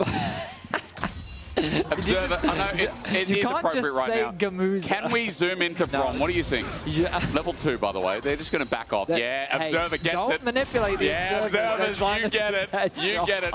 What are we looking at there? You don't have to listen to him. What's in the shield? I think it's a mix. It's a mixed bag, isn't it? Is that burgers? No. I think it's a mix. Yeah, Paris, stay still. Yep. Stop moving. Oh my goodness. I think it's a mix. It's like he's got the veggies on there as well as the meat. there's an assortment of goods. This was definitely made in the Berlin office. What we can say is that it's being kept toasty warm, which is the opposite of Braum as a champion. True. Who thrives in the cold. Actually, that's a very good point. Maybe that's why it's the perfect temperature. Points. Because I think they are frozen before they put them on the spit, and they rotate them, and then it heats them up. Perhaps now, you're right. I'll get us away from this conversation because there are more important things at stake. Well, fortunately, you filled the air beautifully because we're getting ready for junglers pathing towards the bot side of the map. There is a bit of vision. GX is concerned because they are getting pushed towards their tower. But it is... Oh, no, actually, Bukata's going to get there first. The clear speed of the Jax will be ever present. Actually, no, he's pathing away. Oi, flash in ice. Oh, good response. He cleanses as well. Ice double summoner down. Jun, that all costed him, and with the health bar advantage, GX, that is a massive win in the 2v2. A step too far. Cost Ice his flash and cleanse. And it's prime real estate for a gank. That is, you are typing in the chat right now, AD carry, no stums, jungler, where you at? And the jungler is going top. There's a Scuttle Crab he needs to get. They are pro players, so they do actually speak with words. It's the one advantage that they have over League of Legends players at home. Isma is top, he can't cover if there's going to be a potential gank, and I'm looking on the map right now. Bukata's just trying to match. He's a little bit late. That is double, no, sorry, that's singular Scuttle, one for each side, but Bukata's getting in the way. Test the Raptors respawn with Prio in the mid lane thanks to Noob. Jackies doesn't have the HP to support Isma, and you said it in draft, the counter matchup. But Isma's saying, you know what, I'll just get mid. Flashing, he took a turret shot, you took a turret shot! First blood over to Isma, and Jackies baits it perfectly. I mean, Bukata, you got yourselves the Raptors, but was it worth it? Isma turns his attention to mid lane. They punish Nuke for taking the tower shot, and it's GX that's on the board first once more. And the kill goes over to Isma. He's unable to back for now. He's getting invaded by Bukata still, but I think Bukata ends the chase there. You can see on the minimap he is just backing away, so Krug's going to be done uncontested, but an early Xin is the worst. A big mistake from Nuke there. Oh, yeah. Like, he was doing the right thing at putting pressure down to help his jungler steal away the Raptors, but then you've got to back off. You've got to be working with your jungler in that situation, and instead you left yourself vulnerable to a play. And so GX get themselves that first blood. Now, I turn my attention to the minimap, and I see Paris on the row with Jun hovering around the mid lane as well. Done. Shattering strike. Paris, good timing. He is in the way, otherwise Jun would have found an engage on a flash Victor, who might have to burn it quickly. But regardless, that means GX can push out a little bit here, and Jun can get some deep vision over by the red side of the map. Now, we have ignored top lane. Yes, we have. And that is not because these players are not relevant in this game. Of course, they will be very relevant in this game. It's a Cassante. But in this early laning phase, it is quite sad for Lot. Yeah. He is being bullied by Rooster. It'll get better. Losing a lot of farm. Oh, it's a nasty combo. It won't get better yet. Yeah, no. He's going to need a smidge of magic resistance. He'll be okay. You know? Finn always tells me and reminds me that with Cassante, you know, you get coming mid lane. More damage. Yeah, not relevant. It's dead. What a crash down. What a pick. And Isma just yoinks the kill from afar. But I think the disrespect right now from BDS is walking into this chain CC. They do not respect the damage that can come out from Jackies. Twice now Jackies has set up these plays. First in the mid lane with the flash stun, second in the mid lane with the tibbers. And I think Isma flashing in there, he needed to flash in to secure that extra bit of damage. Yeah. This Xin Zhao is now 2-0-0. Hey. Jun secures his 1,000 assists in the LEC. Very well deserved. We were just highlighting Jackie's 100th game, but Jun has been here for a little while now, and what an addition he's been. Him together with Noah, actually. Just like that first game, there has been many games where Noah and Jun have been one of the best duos in the league. I definitely think there's a bit of a debate if they are the best bot lane in the league right now. I don't think we should jump to that conclusion. It's hard when Upset and Mickey had the last split that they did. And it's hard when sometimes Noah can, you know, run a little bit, but they're definitely having a strong performance at the very least in this series. Stun comes down. Oh, good flash. Paris hits everything. Jackie's about to get stunned up by the concussive blows, and with the Chaos Storm, Jackie's about to die. Nuke! Oh, he gets him from range, but Nuke dies! It's a trade. What? Well played from Paris, but Jackie's just keeps getting something. He hits him with the emote as well. DRX, nice.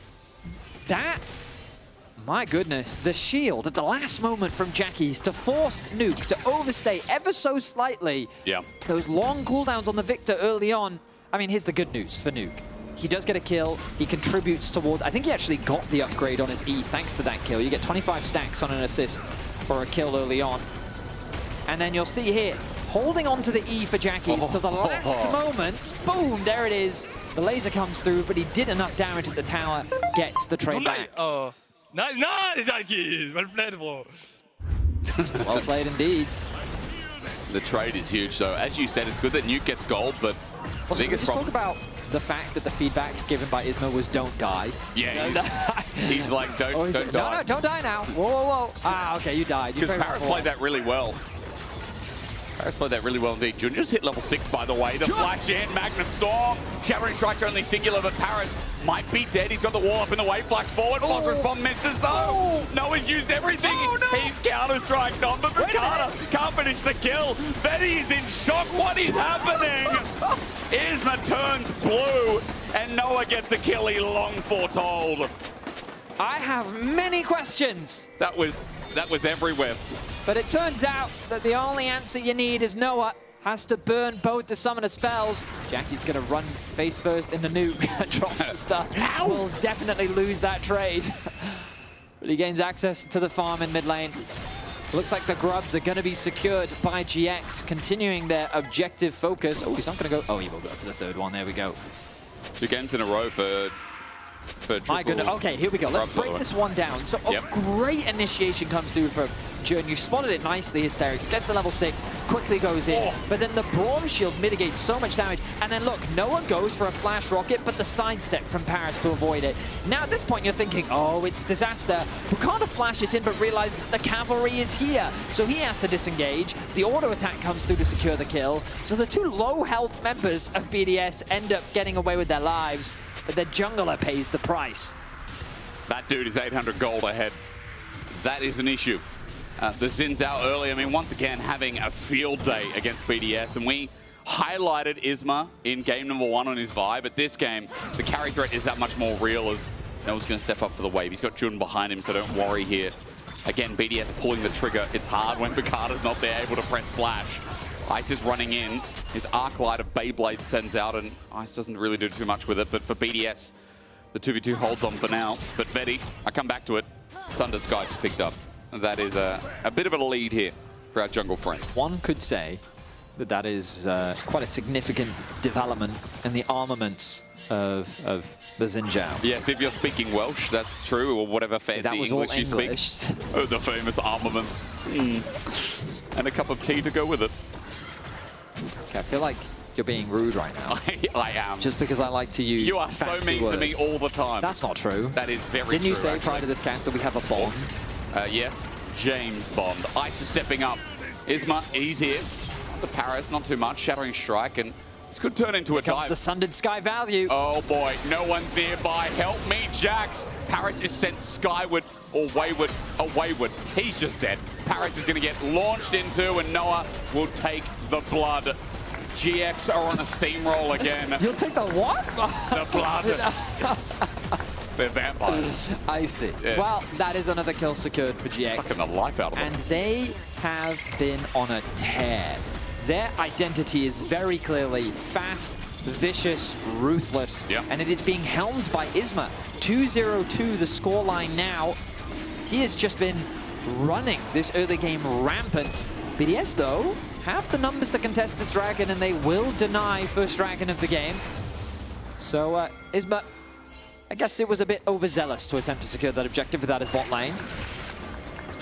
But Vetti, we come back to draft, and first dragon may be taken, but it is a slow game where Soul could be like 30 minutes plus at this point. We talked about lack of engage for BDS. Their ability to pull triggers in the fights. That's what makes it so hard, right? And I think for an audience that maybe is like, you know, like mid-tier, either let's say gold or platinum, or mid-tier is these days. Right.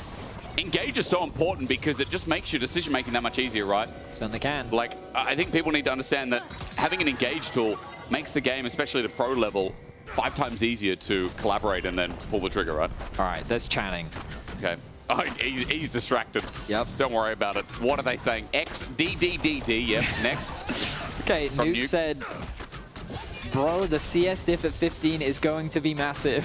That was at 12-14. With XD. I mean, he's not wrong. I mean, there is a 30 CS lead There is mid. a 30 CS lead mid. But there is a 1k lead between AD carries. Yes, so that's probably bigger issue because Annie's just going to press Tipper, and that's it. A large, cuddly, fiery bear will be dropped. What's the lore on that? Is that a? Oh my goodness! Jackie's clapped back. What did he say? He said, "At least you got something from today." Good one. Oh my goodness! Oh my god! We need to start showing some of this. They're vicious in the old chat. We need to start showing some of this old chat. This is great. My goodness. All right. Well, still, I don't know how many games I've been in where something was said in all chat and then disaster soon struck. This could be a TikTok in the making. Oh, okay. So we'll see if GX can hold on to the lead, if they can convert this into a match point position. For now, Isma's lying in wait, threatening a trap onto Paris, who's lying on a ward. Oh, it's such a good trap at that as well. The Unbreakable won't do anything with the crash down and the ignite. Paris is a dead man walking. He might flash away. The wind become lightning, not getting followed up. I spoke wrong, as there's no follow-up from Isma again, but he waits towards Paris. Paris, he's walking into danger. I was right.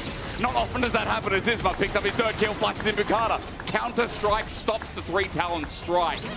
And he will survive. Well, meanwhile, Bukata, he ultis in into Jackie's Timber, though. I don't think Rooster wanted to go back into the dangerous child. I do not think that that was part of his plan. Rooster falls to Jackie's, as now the kill difference extends to 7-1. 2.5k the gold lead. GX are quickly gaining control over this game, and BDS are fumbling across the board. Last game, they didn't do too much except spectate. This game, they are getting ramped up by GX. And consistently, when a play happens, it's GX usually pulling the trigger outside of whatever happened bot. But 7-1, 2.5k gold, if I can speak properly, 15 seconds on the Herald. And GX are grouping up already with their engage, frontlining here with Lottenjun. Just a contest over the vision for now. That's the happy item. He's got the happy item. So he is much happier. I will survive. Watch the damage. Ready? Oh, where's the damage? Stun. It is a double. Follow-up. Waiting for Isma to check on in, but Noah, meanwhile, is pushing down Ice. Gatling gun out. Phosphorus Bomb does that much work, and Ice almost a half HP is Noah good side set while the Herald starts. I will say these Xin Zhao animations are so clean now. Yeah, he's very spirally with the spear, isn't he? Very spirally. Look at him. Description, I would say. Now, Betty, are BDS going to fight, or are we just going to sit mid? I mean, right now, they just can't get control of the mid, and they have no vision. Observers, if you could toggle for us what BDS can see right now, they get to see, but it's very little. They're very reliant on that blue trinket to actually gain a bit of information. That's just GX. Their objective setups are really good. Isma plays around his prio super well. And Jun is right there next to him, securing all that vision control. Thank you again, observers.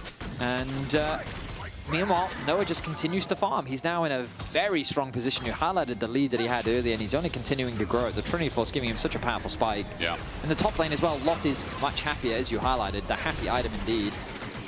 Oh, here comes Bukata though. Maybe ulti. Glacial Fisher catches two. Noah's stunned up. Beautiful.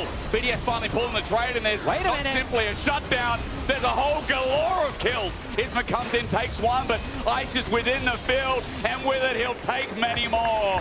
Finally, BDS have ignited. That's 4. That's 4 kills because off screen, Nuke solo killed Jackie. He did.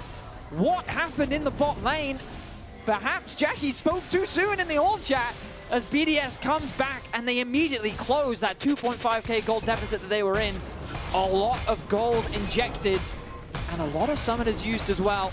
We're going to look back at the replay. We're going to get to see the bot lane play. So he connects the E, the Q, drops the gravity field, drops the ulti, and he flashes away, but the follow-up comes through. Nuke, he just runs him down, gets the shutdown, and in mid lane, the initiation from Paris. A nice ulti connects onto 2. The passive connected onto 2 as well. The moment that Bukata joins in the skirmish, they are just that much stronger. And now, in the 3 versus 1, with the broad passive still applied, getting that stun off as well, means that BDS secure 3 kills in mid lane. That's 4 kills just like that.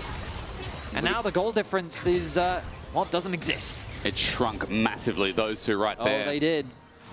Significant depreciation on the assets of GX right now. And talking business because BDS finally might be showing up a good PowerPoint presentation. 2 dragons, Betty. That's what we're looking at right now. Herald still hasn't been taken. And with those kills, with that gold going into their pockets, 2 items almost on ice here on the Yunara. And that Victor who just solo killed, he's already stacking with the roller, but soon there'll be a Leandris alongside it.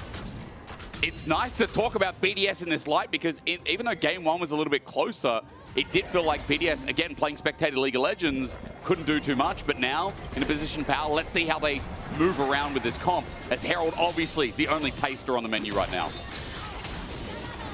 They are, wow, they're kind of around the area. They are around. It's Noah that's always getting that push in mid, though.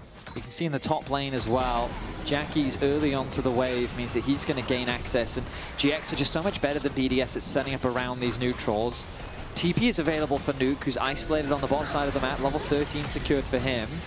He's very, well, I say very close, he's only at 6 charges on the TP. Oh, here we go. TP later. Here comes Lot as well. Jun is the first target. 4K at the Herald. Isma gets the eye. They want the smite, but they're looking for the fight. Bukata coming in to steal it. Isma ulti's in and Rooster's isolated. Meanwhile, Jackie just runs in and they nuke Paris down. A man down, in fact. As Ice can't get into the fight, Isma has just controlled time, space, and the way of the spear as Noah floats in. Bukata gets a double stun, but everyone else is dead. Nuke would have done so much more as he interrupts the blast cone in the meantime. And that Victor has no way out with no flash and no hope. He gets taken on an all-out journey that Noah seals with his blood in the sand. The hope of BDS is quickly shut down. Watching that fight, all I could think of was where was the damage from BDS? GX just got to do whatever it is that they wanted. Isma with a beautiful smite secure as well onto the Herald. A very well-executed fight puts GX back in the lead. And again, keep your eyes on Isma here. Turns his attention onto Rooster, secures the smite, and Engage comes through onto Jeremy, shutting down Nuke, dropping the exhaust. Ice is just tickling the front line. He can't do any damage to Lot. Meanwhile, the back line is just getting run down by GX. And yeah, like that exhaust onto Ice, I think was absolutely massive. And you called it out as well. That nice interrupt there from Lot onto the blast cone meant that they could get a nice chase onto Nuke. Just a very well-played fight from GX as they put themselves back into control of this game. We're eating on game 2. Like, GX are chilling right now. I've never seen a coaching staff enjoying their dinner in a best-of-5 elimination match. They must be calm because right now, 3K Gold Lead, they've grasped the game back in. Oh, Nuke's on a Nuke ward. is face-checking, meets a bear with a school bag. The tension for him as Noah picks up that kill, number 5, and Artican just seems like a sure thing, doesn't it? There's no way for BDS to contest this one. Again, GX continue to demonstrate they are quick to start these objectives off. They know they're stronger. They're happy to force these fights. And they just execute on the fights much better than BDS. Paris. Okay. They're going to have to find another big mistake from the side of GX in order to swing this game back in their favor, because it feels like the GX just control the game. There's they start whatever fights they want, they play on any objectives that they want, they do whatever they want. Dare I come back to the no engage problem? Yeah, somewhat. I think there has been, I mean, for a team that, again, can be a little bit shaky with decision-making, not having engaged really is rough. And we've seen in a lot of these fights, like, Paris is the one that has the face check, of course, but then Bukata has to commit flash for Counter-Strike to get a 2 or 3 man so that someone else from BDS can follow up. But Giant X, it's been Jackie's, it's been Isma, it's been Jun. Hell, even Lot. Because I think, like, what's the threat on Noah? Bukata? But Bukata's also kind of your only engage. That's right. And you could argue that, like, okay, well, what you want is when GX engage onto you, you kind of walk backwards and you let them engage onto you, and then you punish them as they overextend, and then you just kind of disengage. But I don't know if they have enough disengage to quite play that style, because GX have demonstrated that, hey, if we have a right-click button, we're going to press it. Yeah. And their right-clicks are fully functional as of right now. They are, and look at where Isma's standing to the 3rd dragon that's now spawned. Look at Jackie's. They both, again, have those buttons, those triggers that can pull off a play. ward placed down nicely. Nuke gets some damage down, but it's not really much to deter the fight. Remember, this is third Dragon's Bukata. Counter-strike lures Isma in. Isma gets Wind Becomes Lightning. He's at half HP, but he does have a heal for the fighters. Jun's just looking at Paris. BDS are looking them down. They're walking in because they have to walk at Giant X. But they have to spread out a little bit. Jackie's flank angle is very awkward with Nuke zoning him away. This is kind of a 2v3 in the river. Lot is very isolated. He needs to threaten a flank. He's going back to base. He's low. He wants to TP in, but Dragon's at 3k, so Isma needs to go for the 50-50 smite steal. Noah's hitting it down. Bukata's there. The smite. No, it goes over to BDS. They're on 3, but Jackie brings out the fire again. Bukata, he was in a bad place at a bad time, and 2 go down for it. Is it worth for BDS? That's the only question that remains. Well, they put themselves on soul point now. One more dragon, and they're going to secure the Infernal Soul. But what is GX going to get off the back of that play? Mid tower is sure to fall. Jackie's TP's to top lane, and he wants to try and secure that objective. But it looks like Nuke is going to be in a position to stop it. Ooh, it goes down. So 2 towers are secured for GX. They open up the map a lot more, but losing that dragon, I mean, I'm surprised because GX objective control has typically been very good, but Lot going back to base. Like, this is a 4v5, this initiation. Jackie's wraps all the way around, flashes in, connects the double stun, drops the tibbers as well. And with Noah there and Isma, they have more than enough damage. A really nice engage, but they kind of hesitated to make it because of the numbers disadvantage they were in for most of that fight. Paris in trouble. Pathmaker doesn't bring him back, though. Paris now running back in because the rest of BDS are on the way through their blue side jungle. They're thinking, hey, maybe this guy doesn't die, and then Tofo doesn't get the flip either. A little bit ambitious from Paris, but he holds his ground. He's died 6 times in this game, but again, he's the one who has to check these brushes, especially with Baron coming up in 40 seconds. Lot needs to go and catch that bot wave, but he doesn't have his TP available. Rooster can kind of do whatever he wants. It looks like he's going to regroup with his team. Ooh. With the Baron spawning soon, BDS's ideal play would be to find GX overextended, maybe get themselves a pick, and then they can convert it into a quick Baron. This might be the pick they're looking for. Yeah, but they've just altered a ghosted, mounted up Rel.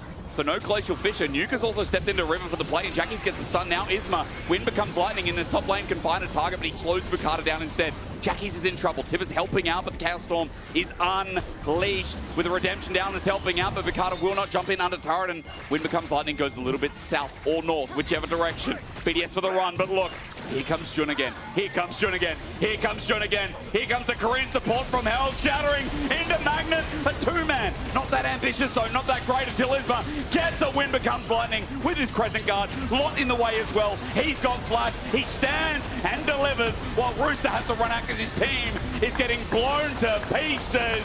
That's 3 over to GX, and they make good of the play. GX find 3 kills on the top side of the map, and with the Baron alive, it is an easy conversion into ballooning their gold lead even more.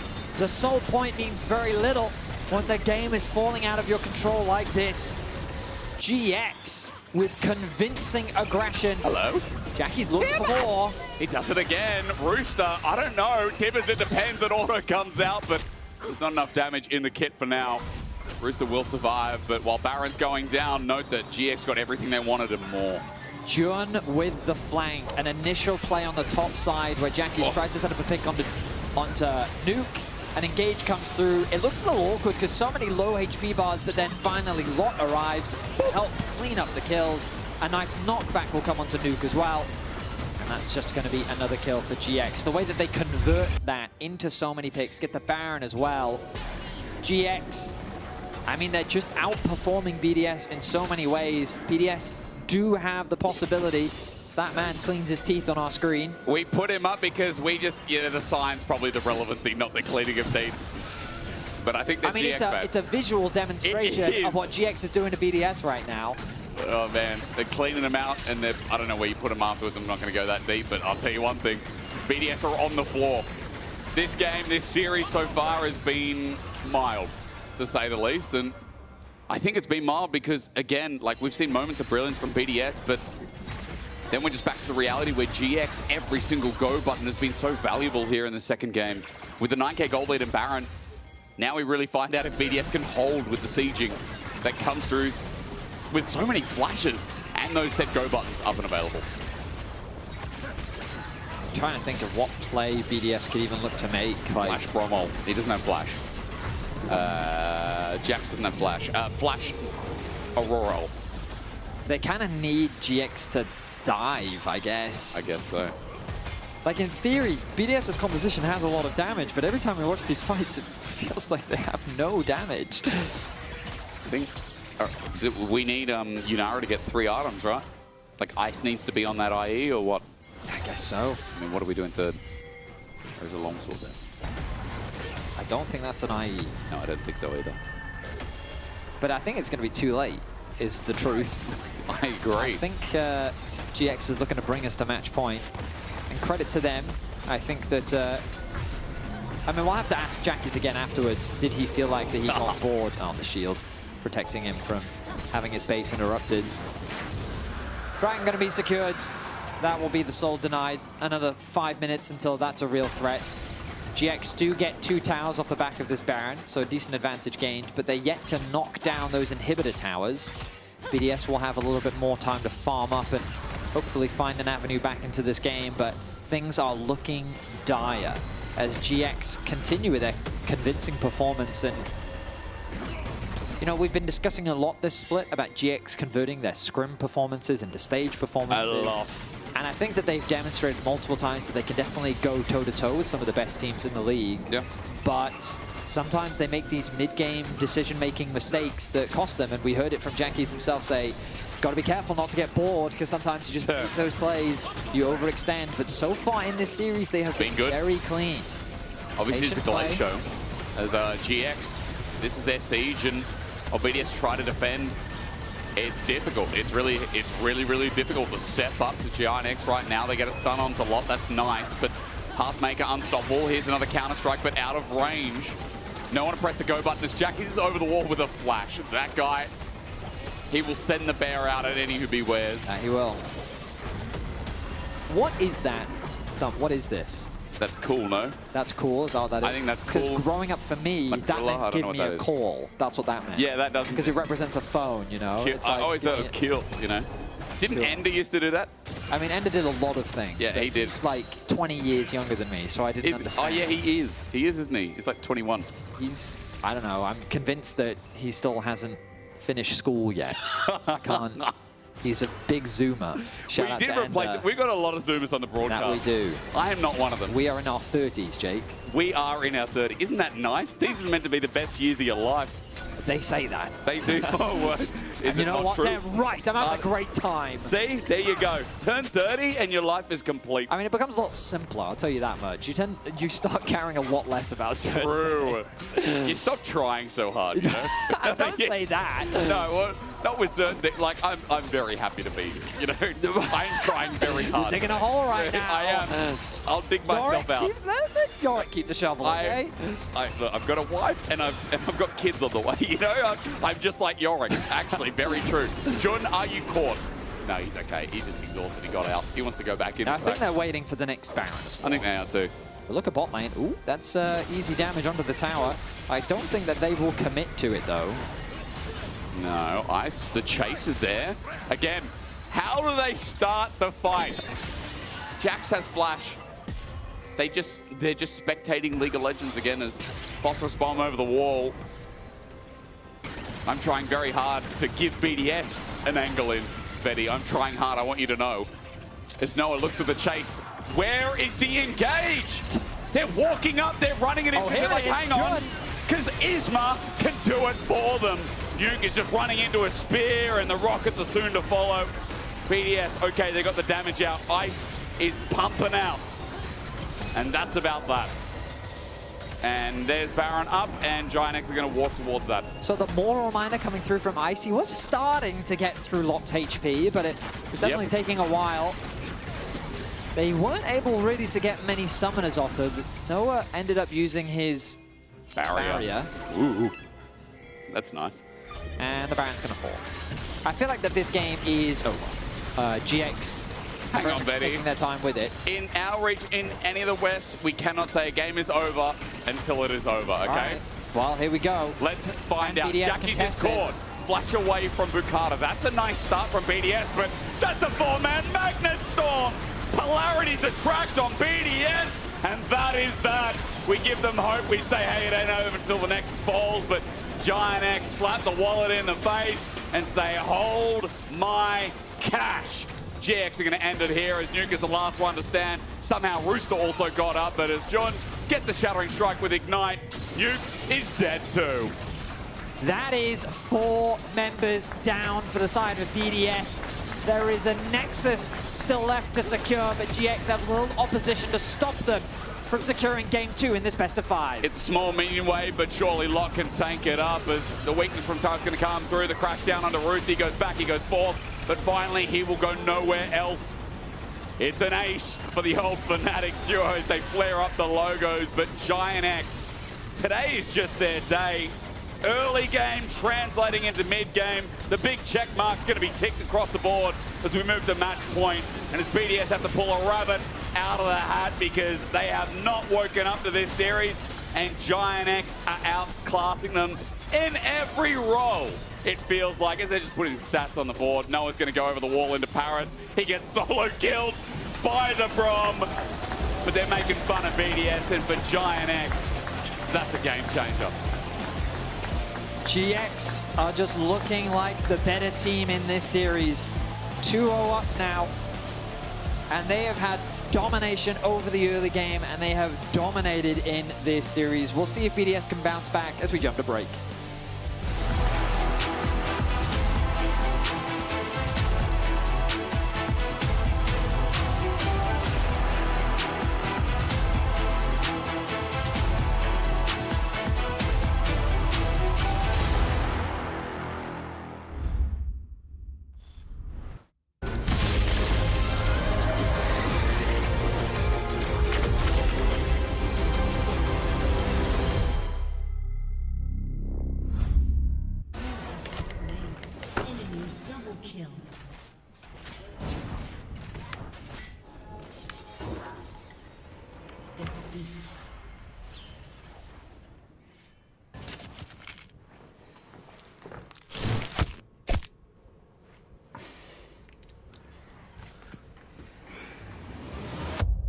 Have a break. Have a Kit Kat.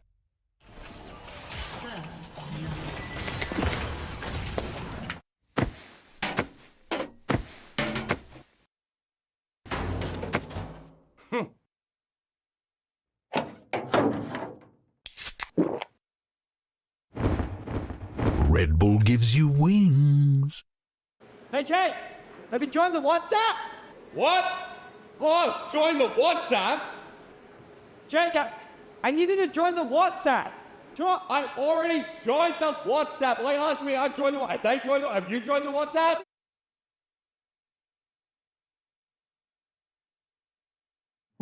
Well, I guess that's a wrap for today.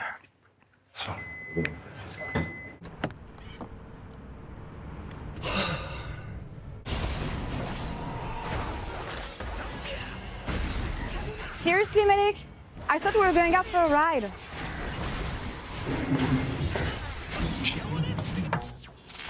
Okay, but I'm driving.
Jackie's about to die. Nuke!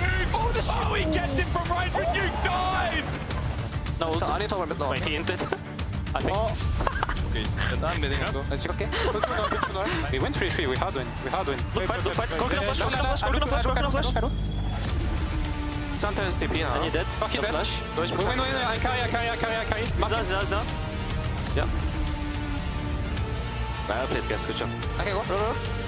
Reparting. I should be fine. Good Jinx. They're getting cooked by my ult, actually. Holy shit, the numbers I have on my screen. We're 10 minutes in on the second game of the series. You guys have Bukata locked in on the Jax. He needs to find a lot of value early on to be able to make this draft work. So what was the plan heading into this? So we knew that enemy jungle like to go Xin. He's a good Xin player. Jax is an answer that we tried in Scream that worked pretty well for us. And obviously a champion that is based on auto attacks is good with Braum. So that was basically the idea since we had Braum in first retire. The first game didn't necessarily go your way, especially after that early. What was it like for you as a coach to be able to bring the players back, have a conversation with them so that they can head onto the stage more confident? I think it was mostly about giving them clear direction, something easy to do, which is, in that case, I think we lacked positioning in the river, being proactive in terms of map movement and tempo. We gave them too much openings for them to start objectives, so that was the main feedback, yeah. Okay, well, looking forward to see how this is going to play out. Thank you for your time. Thank you. Yeah, sadly, that did not age well. BDS on the verge of getting eliminated here, but I quickly want to follow up on what Striker was saying just now.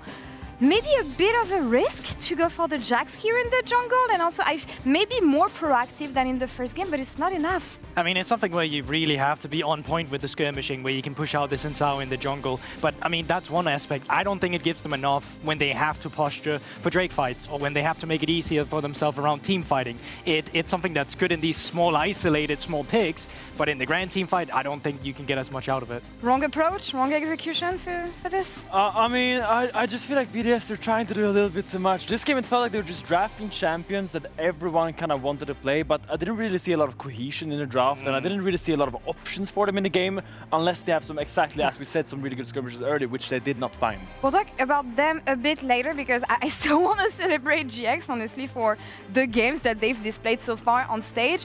And fun fact, they used to be late game coin flippers, at least in their group. 2 games in a row, a lead. They don't throw it. What do you say to that, Finn, huh? Okay. I mean, coming into the day, one of the stats I was looking up on GX, I was like, what is interesting about this team that I can kind of like highlight? And I feel like they came into today with a 50% win rate with a lead. This is the lowest in the lead together with Navi. Yeah. And I feel like this kind of highlights some of the worries we have with GX, that sure, they are good in the early game, but if you have good early games, only half of those games translate into leads. It's a bit of a scary predicament, but so far against BDS, I really do like what I've been seeing from GX. I love how proactive Isma has been this series. To me, he's the standout player from GX, together with Noah and Jackis, and I feel like the way they're propelling the game forward with good picks, good plays, good deep vision, and good side laning is really what drives GX in the series. No, absolutely. I think it's his positioning as well, where it looks like one GX member might be caught off, but honestly, they're just buying time for a perfect flank with Isma. And I think, once again, the Xin Zhao, perfect fit for a skirmishing champion. We used to be so used to seeing him on the Sejuanis, on the Skana, but it's nice to see him on a skirmishing pick where he can take control for the team. So I continue to be impressed with Isma's evolution. And it's crazy because we had some questions about Jackie's, wondering about the bot lane, wondering about GX's stability. I have some questions and some question marks still about BDS. Guys, 2 games might be their last one here. What is going on? What can we hold on to here? Are there any positives for this team? I mean, for me, honestly, this checklist that we wanted to make, I've got no new answers. I'm still as lost with BDS as I felt like I was 2 or 3 weeks ago. For me, I don't think they're trying to make the game easier for themselves. I don't think they're necessarily pinpointing one person that as an entire team we play for. I think it goes back to what Finn said, where it's like, oh, we'll pick something that all of us kind of wants to play, but I don't think that philosophy is going to work. When you're in a series like that, you need to find someone you can spearhead. Look, I mean, when I was on CLG 2021, oh, no, we were really bad. He's trauma dumping. He's trauma dumping. That saved us when we drafted Engage in every single position. Because when your team is scared of engaging, if you feel kind of scared to go in and take these fights, you need to give your players, every single player, tools to start fight.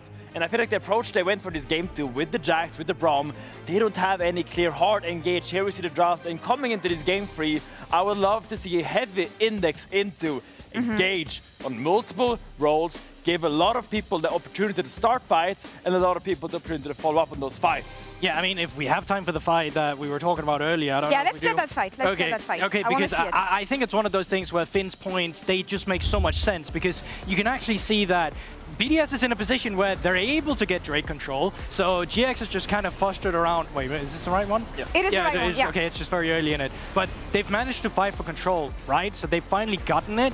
But GX ends up in a position where they're still posturing for flanks afterwards. And I think if BDS just had more tools to actually fight them immediately when GX are, I mean, just disrespectfully posturing and they're too isolated, that's where you need to just send it. So far, GX has dominated this series, but BDS, come on, you can fight. You showed us that you could fight at least for this game. Prove it one last time. Make it a bang. Casters, take it away for game 3.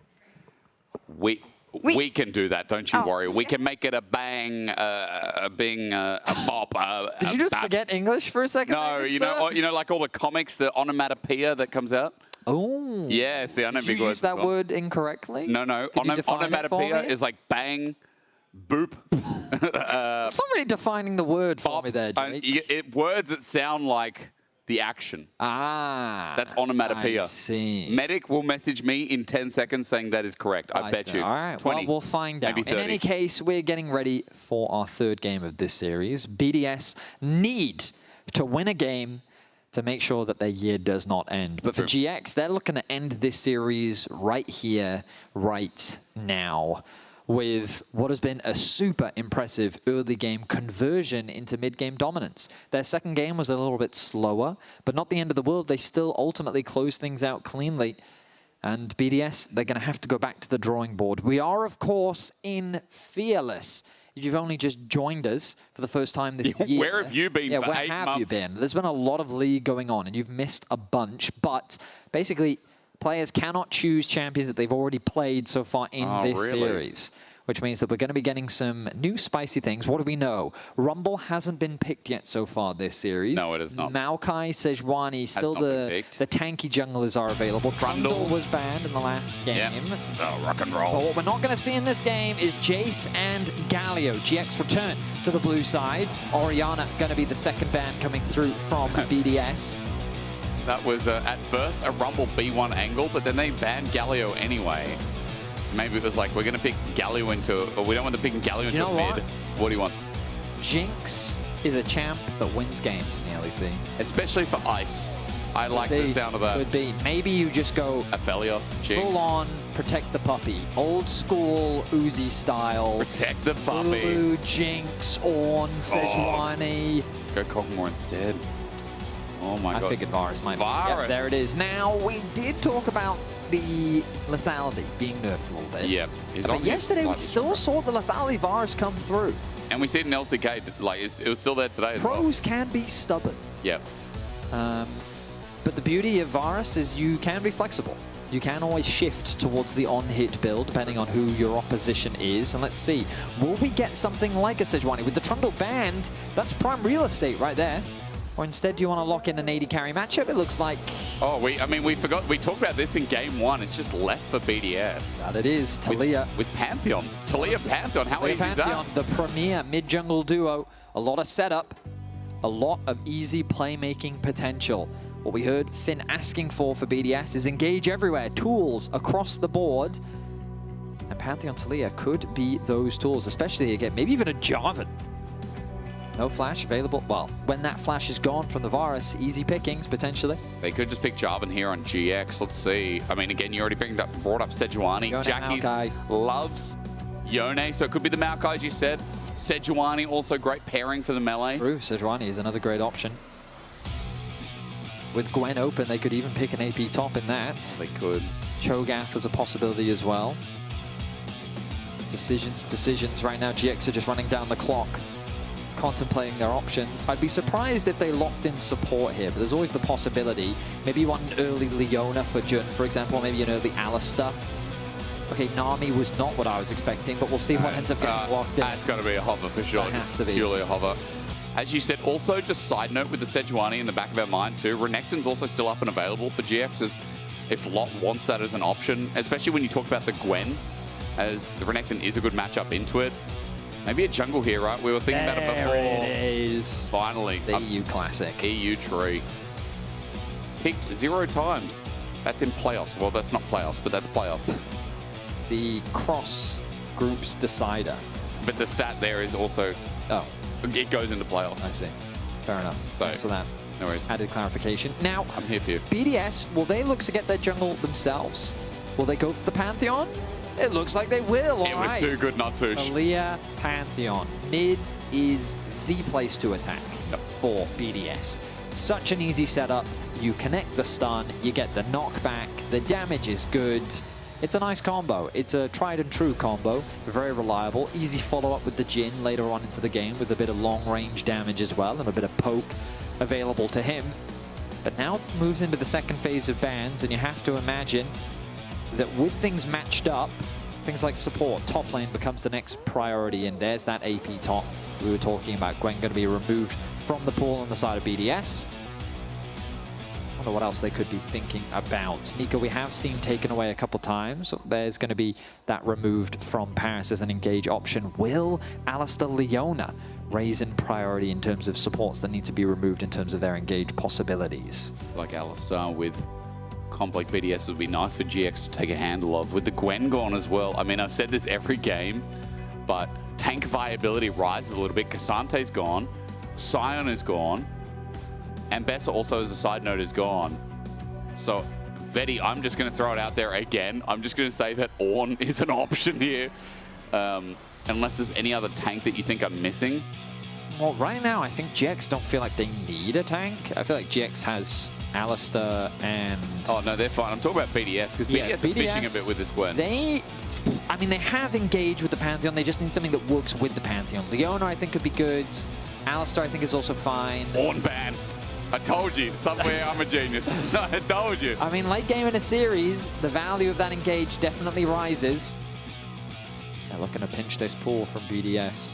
I just think of Rooster as a player, and like, Ornn is not the one that comes to mind. No, it's definitely not. We've seen him play some Sion before.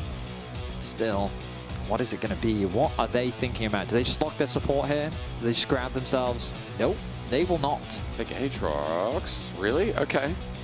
All right, Lot. Fiora. Cannon. Oh. Nah.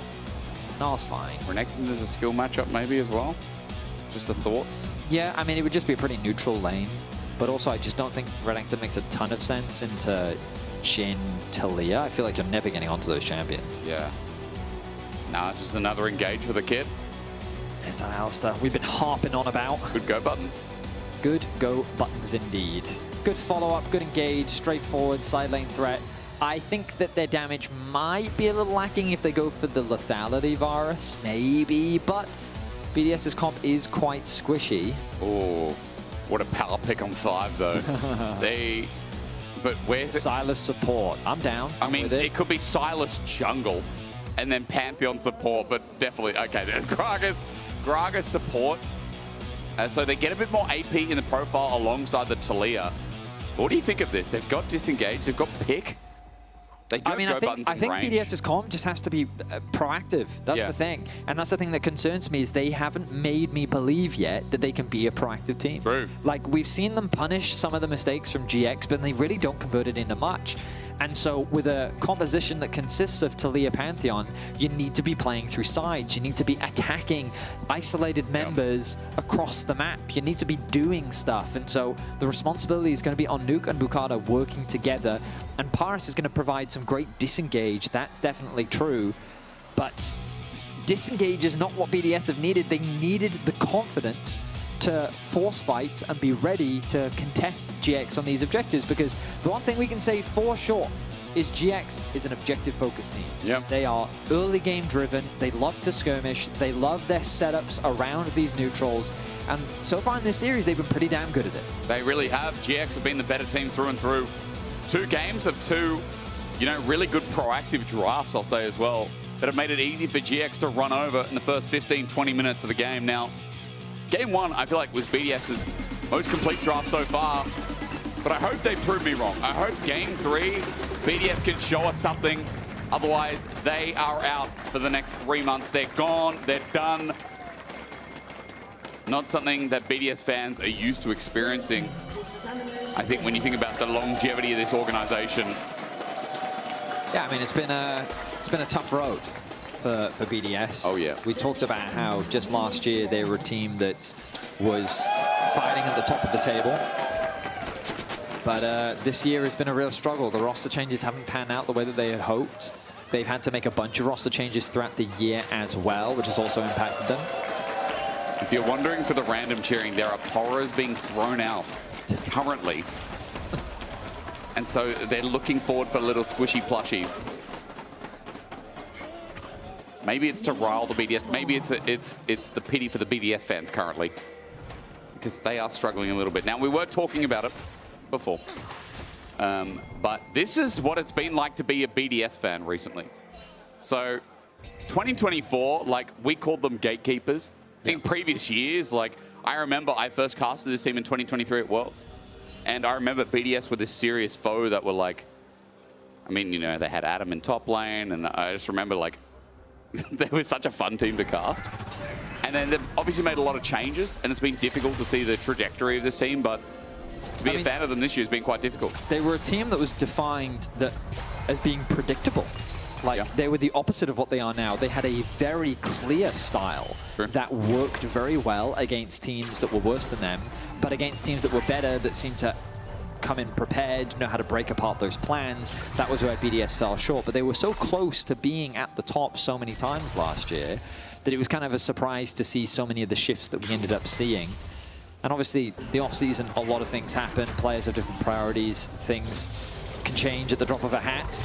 But BDS have been looking for that identity all year, and of course all these roster changes haven't helped, but they're going to need to find something here in this game 4, and they're going to have to make some serious magic happen, because so far in this series, GX have had their thumb on the pulse. They have been nothing but proactive, and the analyst desk have praised him. Isma is worthy of that praise. Obviously, Noah has been panning out the stat line, but Isma's really been the driving force in these early games, and credit to him, because his debut into the LEC was not what we would expect. I mean, sorry, I guess it's better to say it didn't go the way that he would want. He didn't have a good start. He didn't have a great performance on SK, but he seems to have found his place on GX. Even last split, I don't think he had, you know, that great of a performance, right? Like, he also went and filled in for KC Blue earlier in the year at EMEA Masters, you know, for the squad, and was like the best performing member, but, you know, it was up and down there due to the squad. I think Isma's had a turbulent year, but so far he can be proud of his performances. There are some good trades in bot. Jun just gets walloped. Very good trades in bot. Paris set that up, and Ice spiked it down. The fourth shot coming through from Ice, doing some serious damage. He's got that fourth shot once more. Jun has to be careful. The level 3 really doing some work right now for BDS. Here comes the level ups. Help GX's bot lane out, keeping our eyes on the junglers. And the observer's highlighting it for us right now. Bukata threatening that dive. He doesn't care if he's walking over vision. This wave is stacked, and they're looking to get some early kills. Okay, Bukata needs to execute this cleanly against an Alistar. Heal's already popped out, double pulverized. Paris is tanking up, that's double flash. Oh, singular, excuse me. I thought Bukata did, but he just got headbutted away. Excuse me, but Paris double summoner, and that was not a clean execution. Yeah, I don't think GX is upset about that. Time was spent committing to that dive, and Jun played it about as well as he could have. The moment Paris got tower aggro, instantly knocked him in the air. So he's forced to flash very quickly because of the risk of that tower damage stacking. BDS, they got the ghost out from Noah. He still has his flash available. Paris had to burn both his summoner spells. Does of course have the unsealed spellbook, so it's not the end of the world for him. Nice from Paris. Wave though in a bit of an awkward spot. Ice's timing is good, as he will return to lane to catch this. Isma's being forced to cover, as he knows how awkward it is for his bot lane right now. Maybe Isma can get some deep vision here as well. Could turn into a reverse dive. Noah still has flash available. Jun can just pulverize in. Paris is low and bopped away. What a grasp, and Paris is just autoed to death. First blood over to GX. Jun though traded. Nicely done from Ice, making it a 1-for-1. Yeah, I think Isma, he got a little greedy with his use of the W. He wanted to completely mitigate the damage, and I don't think he realized that Jun would still be holding tower aggro. They could have gotten away there cleanly, 1-for-0. Oh, but now it's Jackie's the target. It's a buffer though with the stun in. Still, Bukata's damage means a lot. Jackie's also just teleported in. That health is very meaningful for the trade. These type of plays you need to be seeing from BDS because of the nature of their mid-jungle duo. Ooh, this is an ambitious contest, though. I don't think... Yeah, he's not going to get that. Isma doesn't have his smite available. Bukata does, but he's not going to... Oh, he does! Okay. Wow, I'm actually surprised he got that. Well, Well he done. did. I thought the spear was at 100. It's because of the jungle pet stole it. The all chat was Isma typing 0.5 sad face. Oh, no. I imagine he was talking about his smite and how close it was to coming up. Yep. Could have also been his Q. Either way. Because he got it to 106, and then the jungle pet after the auto of Bramble Smash must have... Yeah, I think you're right. Oh, boy, oh, boy. So small, and I mean very small, advantage gained for Bukata. But I like the idea that they're making that play in the mid lane. Chunking Jackies out is always a nice thing to make happen, but he's Yone, and he can do stuff like that. Already got his Zerka's Greaves. Going to be working towards that Blade of the Ruin King next. Going to take a little while to get there, but that is the item spike that everyone is afraid of. Now, Betty, once again, Lot has opted into a matchup, which is very comfortable for him. Yep. So he got the option after, I think they've done this twice in a row. They've left this support counter pick and they've blinded top lane. Yep. And, you know, we're kind of questioning it, but Rooster wanted this Aatrox. But Lot has been fine. Hasn't actually backed yet, as Dragon does go down to BDS in the meantime here in bot. But as Lot gets his first back across, he's going to be in a pretty good spot. He might just have a Phage already. Let's have a look. Phage, no Tarbis, and a longsword. Double longsword. Credit to BDS for getting that early dragon. Nice window of opportunity. And we have to acknowledge that Isma being on this Maokai, it's much harder for him to have the same level of proactivity that he's had in the last 2 games. Yep. In contrast to the Vi and the Xin Zhao that he was playing. True. So GX definitely happy to take this a little bit slower. Obviously, we should have mentioned it earlier, but the Lethality Virus is what Noah is going to be playing. I apologize if you did already mention that. People would have seen Comet and gone, oh. Yeah. No surprise. I mean, I will say it is a bit of a surprise. Do you know why it's not a surprise? Better. Yeah, it is, but like pro players hold on to metas and patches of the past. Even if something gets nerfed, it'll be tried a little bit more, and then if it's not successful, it'll disappear completely. I think Nefiri was a great example where, although she did get nerfed a bit, people she got nerfed a lot, though. But people still tried her after the nerfs, and then she fell off because it just wasn't as good. Yeah, but do you remember Pantheon at the start of this split where he got nerfed? I think LCK and LPL was still perma-picking banning him. Oh, yeah. LEC was like, no, we're never playing this champ again. And then now, like, it wiggles. And now everyone's somewhere kind of in the middle. Yeah. It's weird. I think people interpret things very differently. People are also stubborn. Grub #1 taken. BDS, they're not late to the show. They're definitely here. Pantheon wants to steal again with a Q. Meanwhile, all in is a quiet Nuke has to get out. Excuse me for the misspeak as Jun flashes out as well with his Unbreakable Will. Deadly Flourish and a lockdown while a curtain is calling. Jun good evade, but now Isma's in the way. The jungle, not enough. The flash from Bukata seals the deal. And meanwhile, Isma just runs back to his turret. That's one for BDS after Jackie's pulled the trigger on Nuke. A nice response from BDS. Nuke with good reflexes still, going against the namesake. That was the Freudian slip. Able to get out of that situation and convert it into a kill themselves onto Jun. A single kill away from that feat of warfare.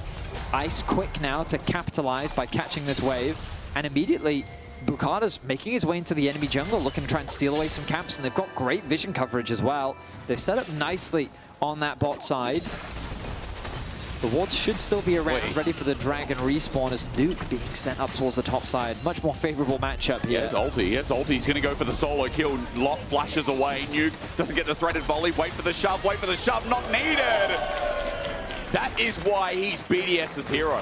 Okay, so BDS are definitely starting to wake up now. 3 kills on the board. And Nuke finding a solo kill on the top side. Gets a nice gold injection as well.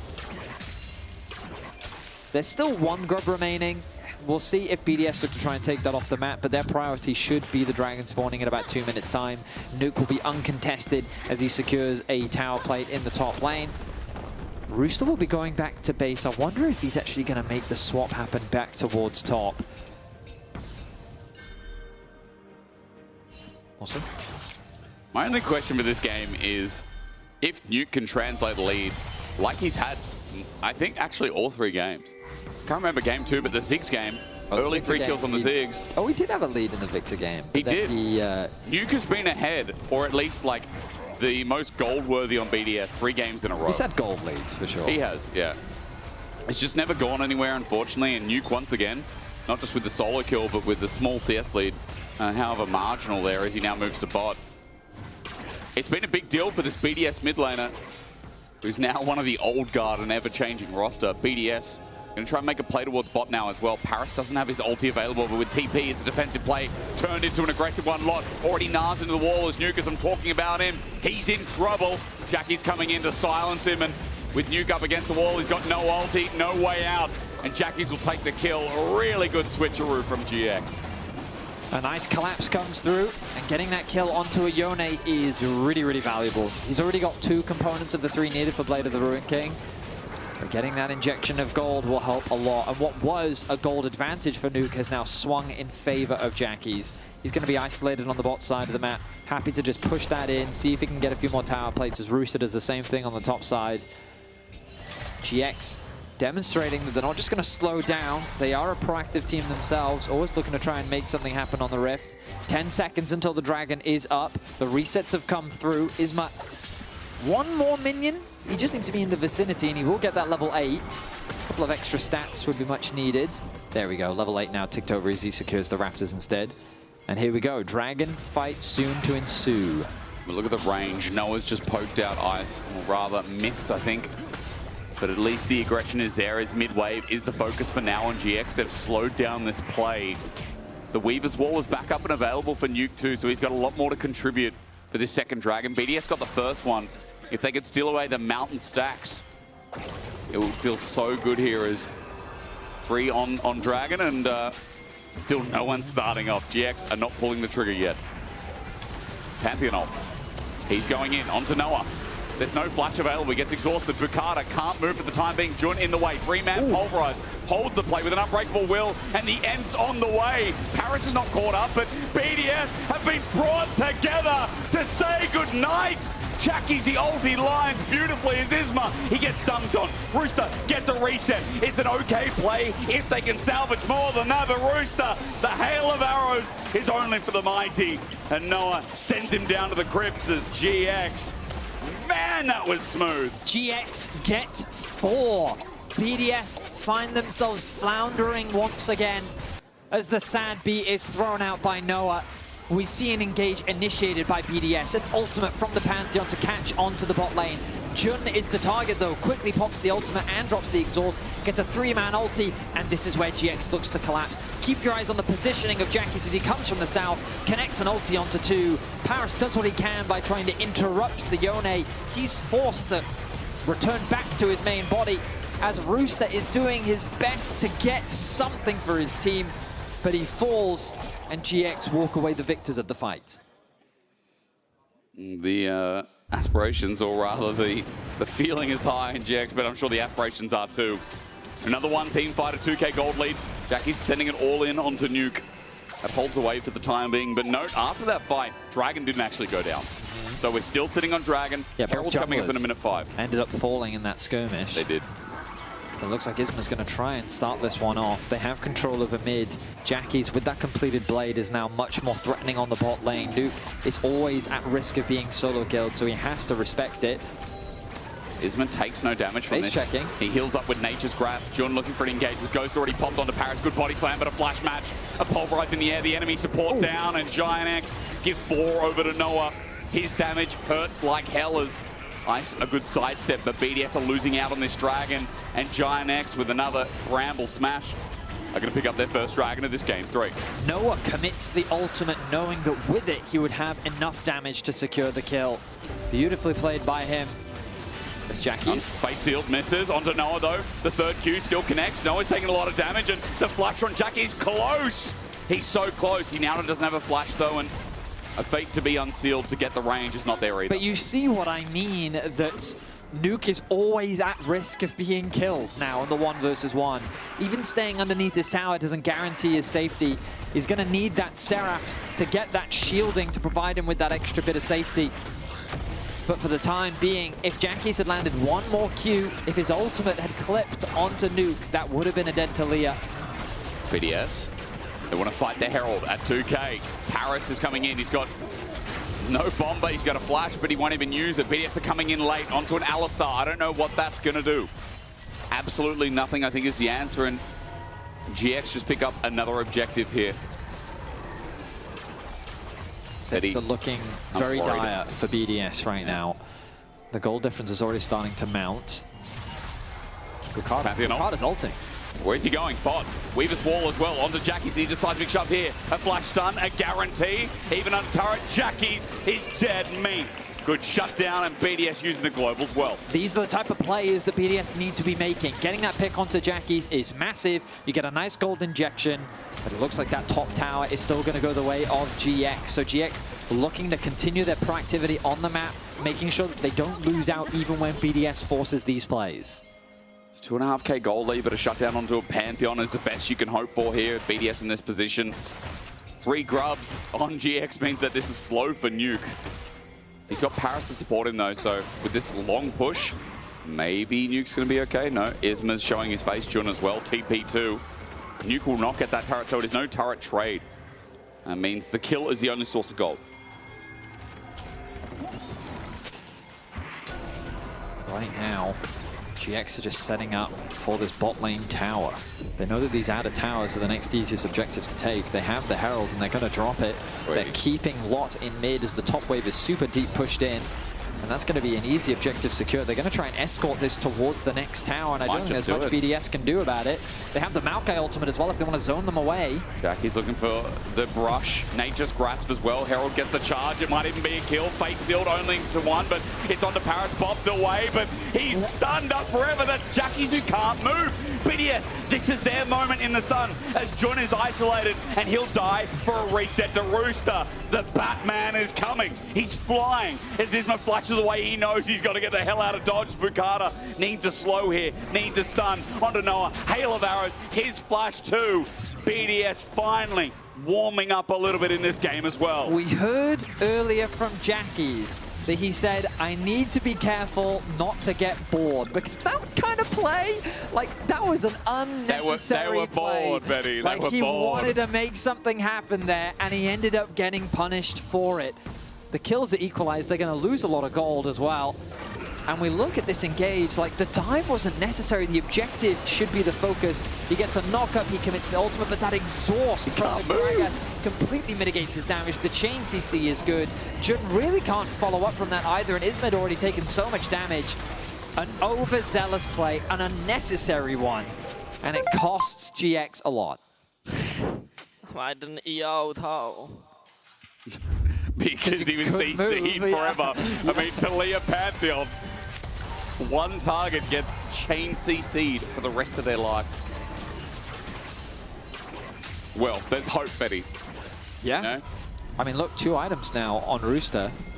I see it. Actually, he's gone Volk. Has Lot based yet? Hang on, I gotta check if he's You do that while I'll talk to the audience, okay? Are we sitting on about 1.3k gold? Because I'm like, he should have another complete item. I guess he does have the, well, he has tier 2 boots. This, by the way, we're talking backstage, you know, a lot of Aatrox builds coming forward. And usually like a Profane Hydra I've seen today has come forward as like a viable second item. The Voltaic Cyclo Sword, which is the biggest mouthful in League of Legends. Good slowing tool, I guess, when you want to chase and chase down. It's a, I mean, it's still a great item. I feel like Aatrox has a bit of a build path these days.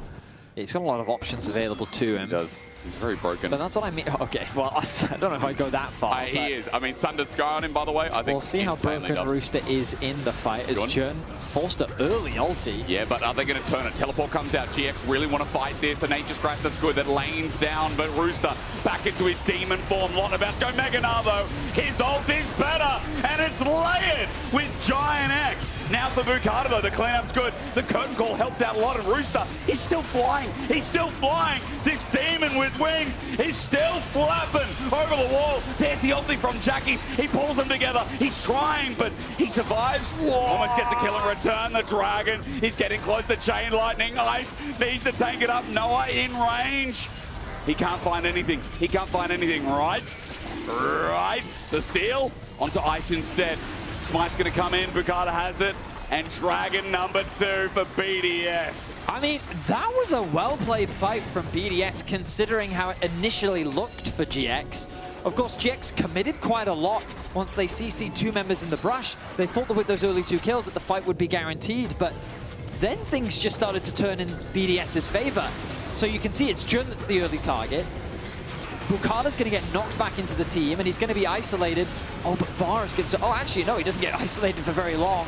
Bukata's the focus, a nice ultimate from Lots, then they combine the wombo combo, it's looking good. But then Ice on the backline just doing massive damage thanks to the Jhin ulti. It turns into a 3 versus 3, and all of a sudden Isma's trapped in the pit without flash, so there's little he can do to get out.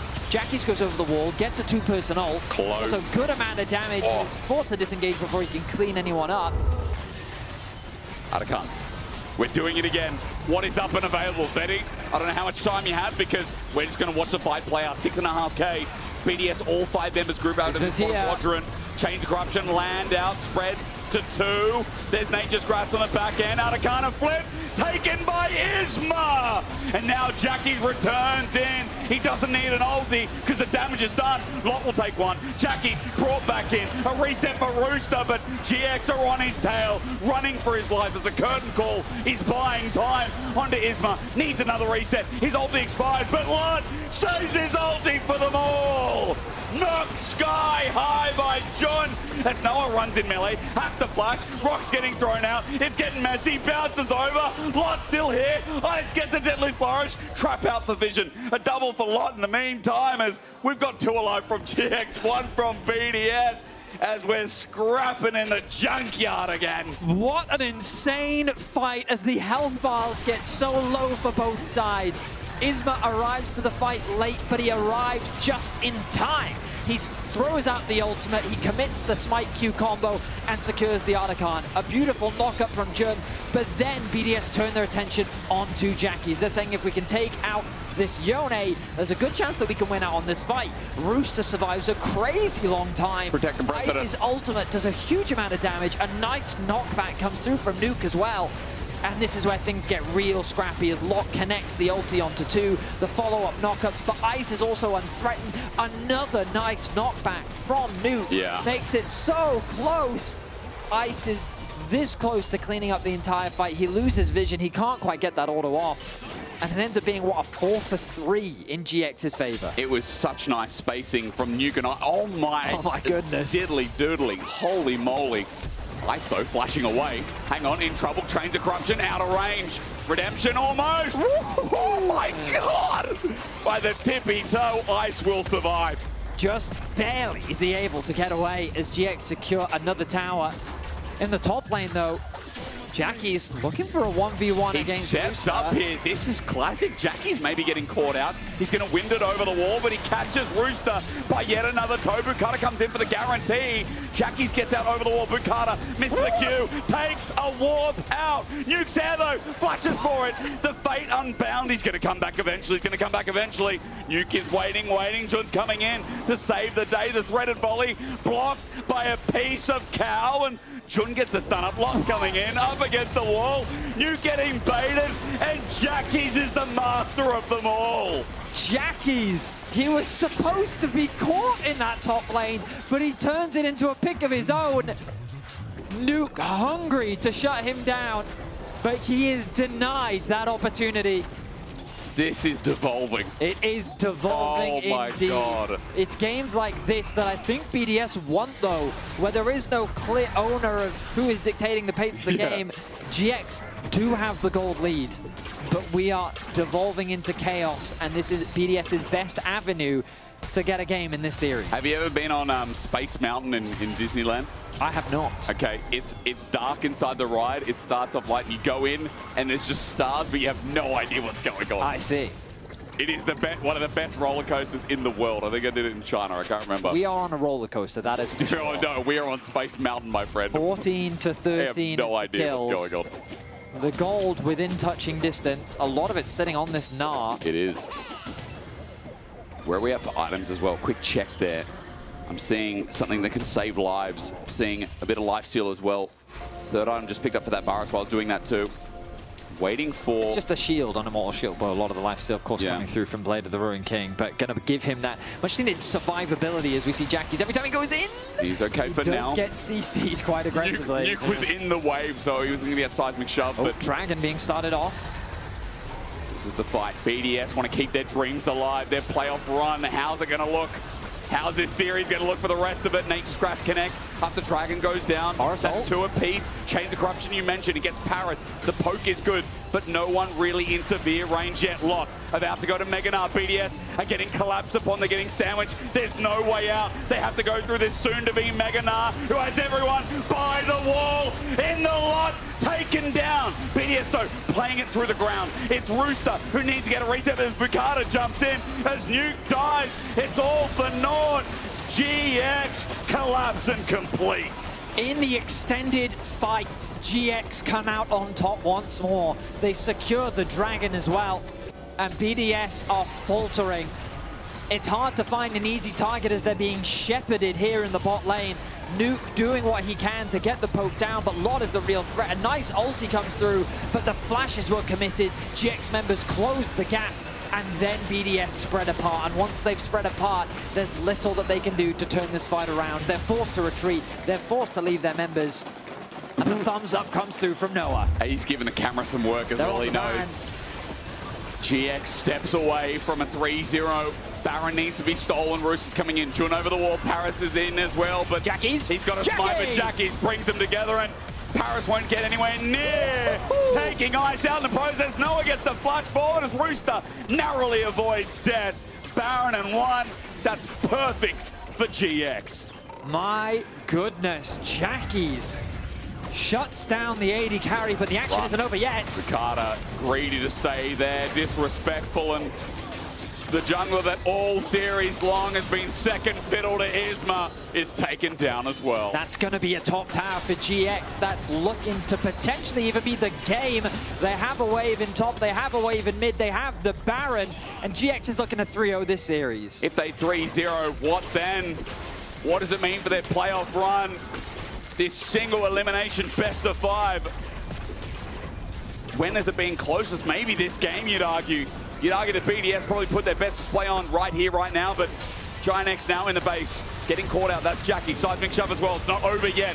BDS, their last hope is here, but Nature's Grasp gets down Ice. The Jin from range has to run back to base as Lot comes in, gets the slow onto Roos. He's about to go mega again. Lot is styling on them. Paris gets sent to a wall, and there's not enough damage to take him down. Finally, to shove back, Lot slowly whittling, and he will be dead.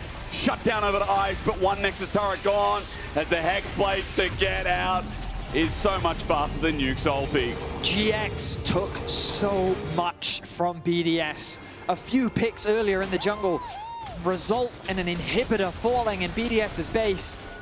They're looking to get back out on the map, get what gold they can, but this game feels done and dusted. It's a 7.6k gold lead. So many items are being completed, and GX are looking monstrous. They have performed exceptionally well in this series, and Isma, you called it out, leading the charge. Noah right next to him with his performance as well. Yeah. GX is on form today. It's been an impressive day. Flashed away from the chains of corruption. Nuke gets out. But BDS today has been a rough day for them. Every turn, GX has been quicker, better. The comps have been simpler.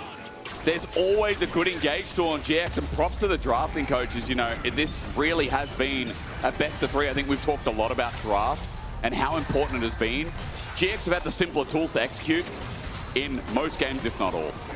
I mean, GX came in with a clear game plan, and their identity is as clear as day.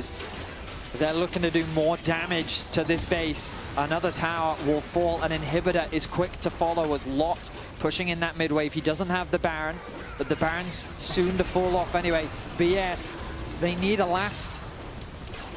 They need something. They need something. There's a pick onto Isma. That's good. Nature's Grasp before he dies, but a shutdown regardless. Jackie's trying to jump in. Good engage, but a fate sealed will find 3. Ice, Paris, Rooster, all bleeding from the hip down. Redemption helps out, but Noah finds the tip of the range. Lot gets one, but it's an important one. Jackie's jumps in. Rooster helps keep the game alive. Nuke as well, but they're trying. They're clenching at straws. They're just hoping to hold on to something. GX will take an inhibitor on the way out. And BDS, as we get a pause, are still alive. We run into a pause. Who spilled the water? As GX set their sights on the Nexus, 2 have fallen. ISMA on the side of GX. BDS, their defense is in tatters. I can see the ready checks. We'll see if we jump back into game. Did BDS drop water? That's all I wanted. Did they do it Linsus? Once we have more information, we will, of course, share it with you. Yeah, as you but said. my goodness, everything is in tatters. No inhibitors left standing. Minions are pouring into the base of BDS. BDS will need to make magic happen. Okay. Nuke, Ice, and Rooster, they're all alive. We're jumping straight back into the game. GX setting their sights on the Nexus, looking to 3-0 this series and make their way to the summer playoffs. Let's see if they ended here. Not sure what the pause was about, but it might be short-lived. Yep, we're back to a Nexus turret.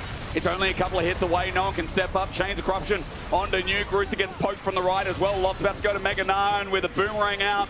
Lot is going to go beast mode with a ban. Nexus out. Giant X have made a statement today. They have shown that their early game is not just a flash in the pan to be thrown away later on. It is instead how they've grown throughout the year. There is a problem though. Jackie's is dead. Noah is at full HP, but BDS are respawning.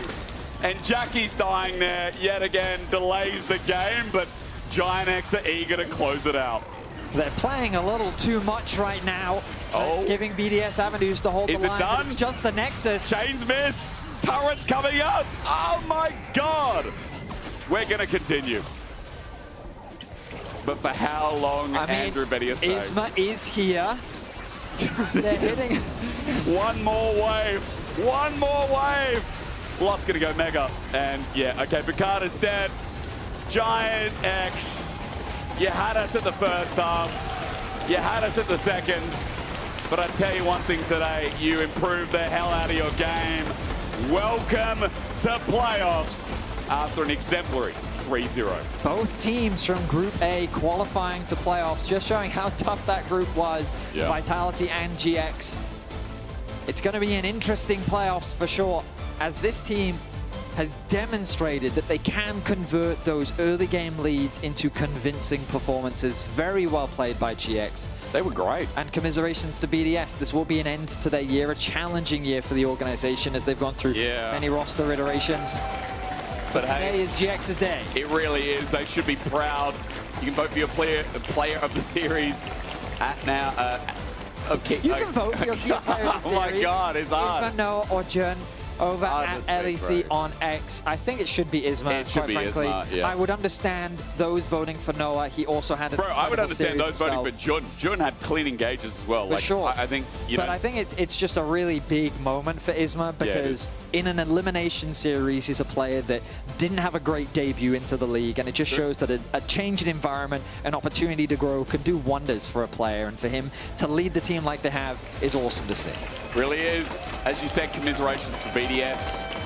It has been a rough year, but there are good things in this roster. We just need to see them really develop that identity. I think their identity became the fact that there wasn't that much direction. There was great individual players, but how it all came together was a big question mark, and those were some hard games to play.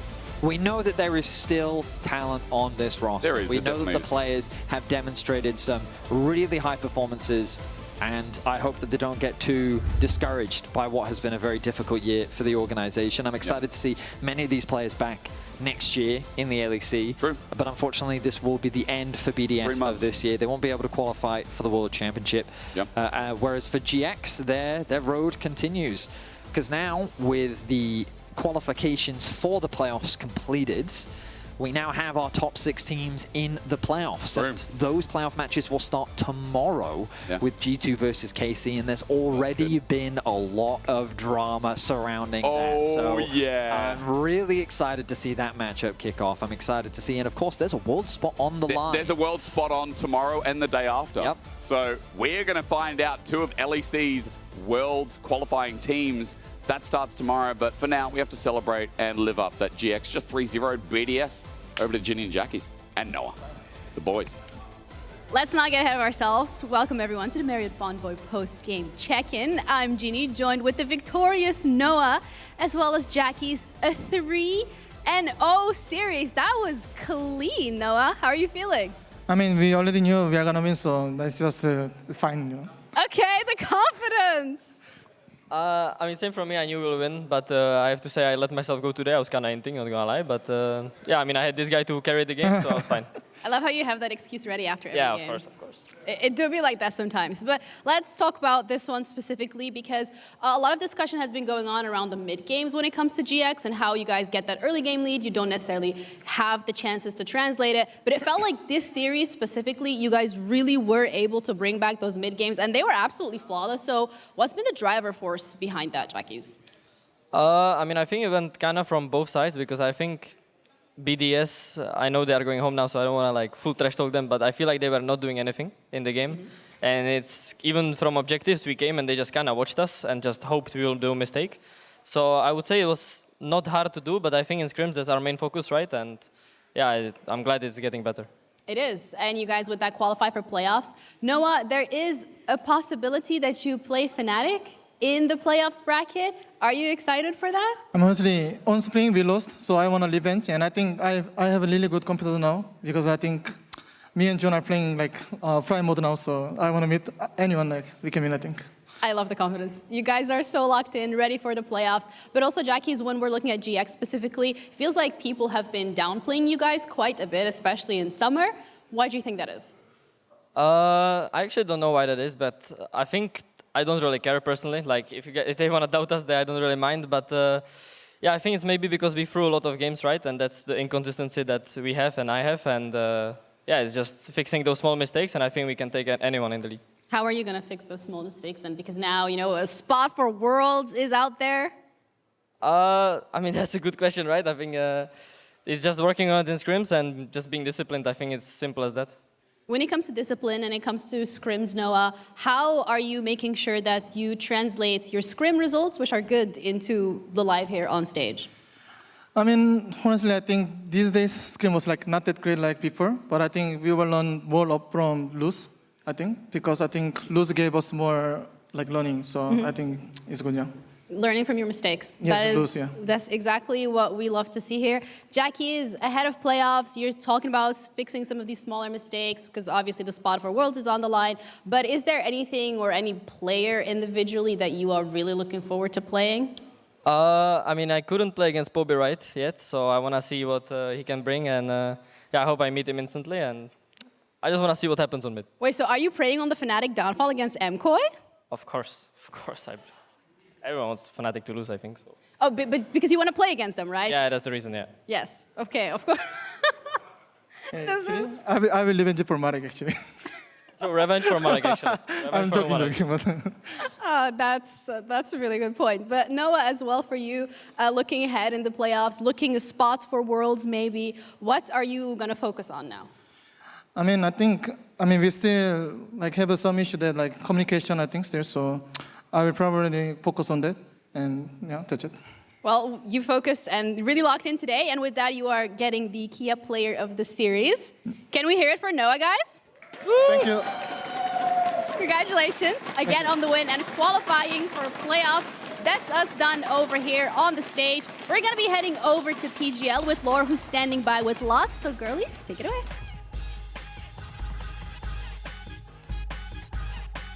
Thank you, girlie. Always great to hear from these two. They're so funny. I love the vibe around GX. I love the vibe around GX. I love the fact that I don't have trust issues with GX anymore. They advance convincingly to playoffs now after sweeping BDS 3-0. And yeah, of course, we have Lot. You see him here bowing to the crowd. And he's with us in PGL. Congratulations. Thank you. So, first reactions on today. Pretty clean games, I want to say. A lot of oopsies here and there, but that's GX. Yeah, I mean, to be honest, I think we were kind of nervous. Oh, really? Not nervous, but like we were not that much aggressive.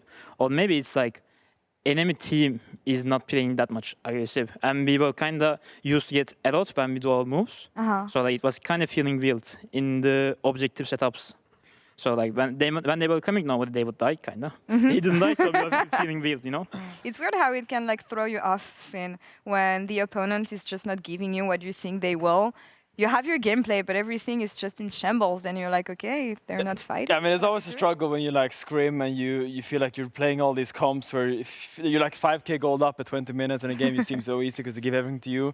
And something that Jack has talked about in the interview was working on discipline. And Lot, I've played against you solo queue quite a bit, and I feel like you are really disciplined, especially in laning phase.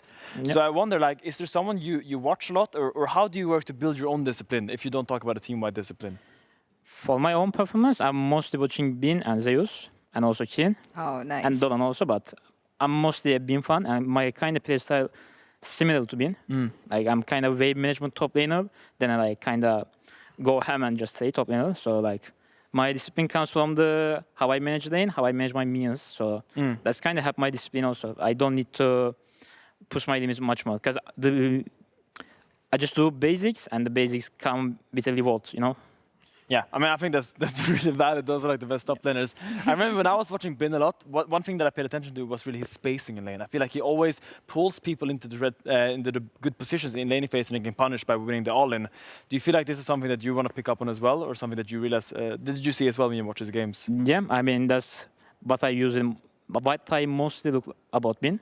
Like my kind of play style is like this, like I'm trying to put a wave in a spot that I can free hit or like free get trade. So like I'm mostly using 100-0 trades, so like the way lanes are kind of becoming easy for me, so I'm not becoming that useless in game. I'm always trying to be good in the game, be high in the game, and having good matchups. Even though if I play bad matchups, I will mostly like go maybe 10 CS behind, so like I can be useful in game. Amazing. I love to hear it. Any Bin champions that maybe you would want to implement in your gameplay? I mean, one of my main champions are kind of Jax also, so. Yeah, nice. Like, my Jax is kind of coming from Bin. Any takes on his Jace? From solo queue maybe, Not Finn? Jax. I mean, I think your Jax, I think that was like, coming into winter, that was like, I thought about you as Jax and Rumble, those were like your bread and butter. And I wonder, like, we don't see Jax that much. We saw today in the jungle. Do you think he's blindable right now, or do you think he requires a little bit too much setup to find his way there? I think in Fearless, it's blindable. Like in third or fourth game, it's blindable champion, but the first games, there is better champions. It's not Jake's bet of a champion, but the like Sion, Xante, Lexi, Mundo, this kind of counters also like any champion like this tanks and the laning matchups are kind of hard for Jax, and you are not becoming more useful in game. Yeah. So like you need to have a good lane to be a good Jax. Yeah. Actually, I have some questions about the new patch top lane, what we've seen and everything, because for instance, in LTA, Bwipo played Singed top lane. Mirvin from MKOI was talking about Rek'Sai top lane. Any thoughts on those champions? Yeah, I mean, I'm looking forward to these champs also. Okay. I'm looking forward for enemy to pick against me, kinda. So, yeah. Like, I have answers to these champs, and I'm ready to match with any kind of weird top lane picks, you know? So I'm ready whoever picks. And I have some surprises also in the other cities, I would say. I'm so excited. Do you feel like we could see more on the top lane, Finn, right now? Do you feel like top lane is not having enough fun? I mean, it's difficult, right? Because usually game one, it's all about the sign trade. Like one team gets signed, they have super easy swaps, and then like it comes to the Ambessa. The Gwen was popular in some series, not really much today. What do you think about Gwen? Like she's not really being picked that much, or at least not today. What do you think about the champion right now? I mean, the nerf kind of killed him, to be honest. Really? Yeah, the ult stop is kind of big because all of the matchups that you play as Gwen was a level 6 all-in. So when you play Gwen right now, you have just sort of slope that you cannot catch enemy. And they are just kiting you. So it's harder to hit your skills, harder to catch them, and it kind of feels rough to play. Okay, I could let you guys nerd about top lane for ages, but I have more broader questions about GX actually, because you said in an interview last week that it was kind of hard for you actually to translate the level you have in scrims onto the stage, because your scrims were so short and you were stomping people so hard that actually it was really hard to progress in mid-game. And I feel like an issue that players have and teams have consistently is getting better at mid-game. So how do you feel like you got better? What clicked it for you? I think we got better a lot since I did this interview and since the Navi match also. Even before Navi match, our kind of hit point was in MK game when we lost the 6K gold lead game. Yeah. If we maybe like there's so many good things in happen, but we would still beat. Our progress was kind of like we tried to play as how we play in officers and try to implement what we do things in officers to in sick teams rather than doing sick teams and going into officers. So like we kind of change and we start learning how to play mid game better as a team. See. And we have now we are building a new structure that can help us win the games even though we are not 10K ahead. GenGix is unleashed. I feel what makes it hard for teams, Finn, for you to progress in mid games, because laning phase is pretty much going to be the same always, but I feel like there's more random components to the mid game that maybe makes it hard to train consistently. Yeah, I mean the way I kind of see mid game is it's kind of like a ping pong game where you like play one side and transition to the other side, and there's this wave going through the map all the time, kind of.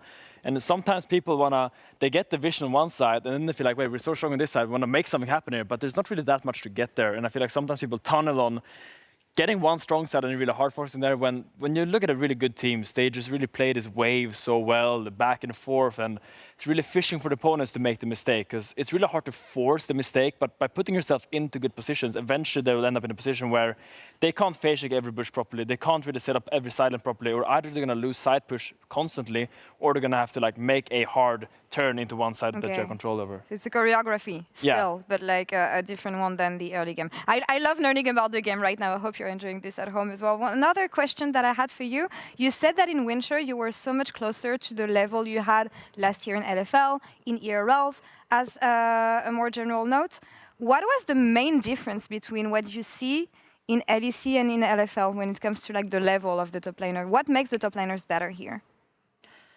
I think when I think about this a lot, I start thinking maybe it was not me feeling different, but is the game changing? Okay. So right now I'm feeling like the game changed a lot in ERL. It was kind of all about laning phase, but with the minion changes, the other stuffs, right now the laning kind of not existing. Like even though you're not a good laner, you can have good lane, you know? You will not get stomped that hard, and you cannot win the games from laning.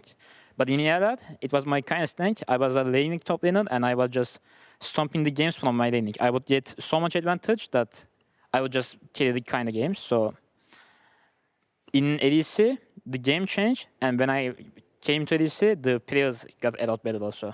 So it kind of affected me in a feeling that maybe I'm not playing as good as before, but it's actually opposite. I'm playing better, team-wise, and in laning-wise also, but the game changed. I see. Now, I also think about ERL top laners. I think they are quite good at playing the winning matchups, but a lot of ERL top laners, they don't really know how to really stabilize when the matchup is kind of bad. And I feel like that's kind of, as you said, when you had a good matchup, you know exactly how to snowball that.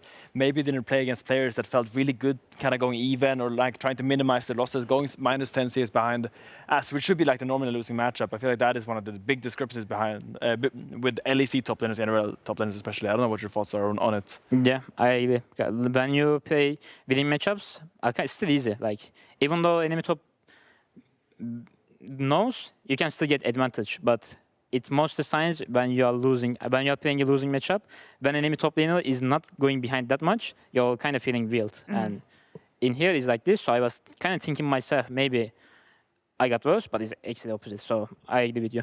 Well, it's been a pleasure seeing you develop in the LEC so far, but you have more top laners to take down in your road to playoffs. So let's take a look at the bracket to see where we leave things at the end of this day. As we're done with eliminations now. The crossplay decider is over. We waved goodbye to Team Heretics yesterday, and today BDS is gonna join them in their early off-season, sadly, but the road continues for GX. And who do you think you're gonna be facing off against next week? You're gonna have the loser of MKOI Fnatic. I think MKOI Fnatic match will be kind of close, but I'm guessing I will match Fnatic. And I really want to match Fnatic also, because we have a revenge that we need to take from Spring. So I'm really looking forward to it. Any thoughts on this, Finn? I mean, I think it's a super exciting upper bracket now into lower bracket. I think all the games now are finally super exciting. I feel like you guys can for sure challenge the top 4, and I feel like that's kind of where you want to break through. If you have this momentum coming into playoffs, you can easily make a run, and I think that's what makes it so exciting. It's no series is guaranteed going either way. I mean, you were saying that you were maybe a bit stressed coming into today.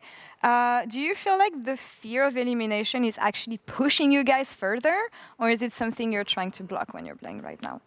I think maybe I'm wrong on my assumptions, because it was not maybe nervous. Like maybe enemy was kind of playing like behind that also. Like they were not trying to give us stops, you know. They were just coming to objective, standing, not doing anything. We get objective, but there is not fight happening, you know. Then we are thinking we need to have fight, you know.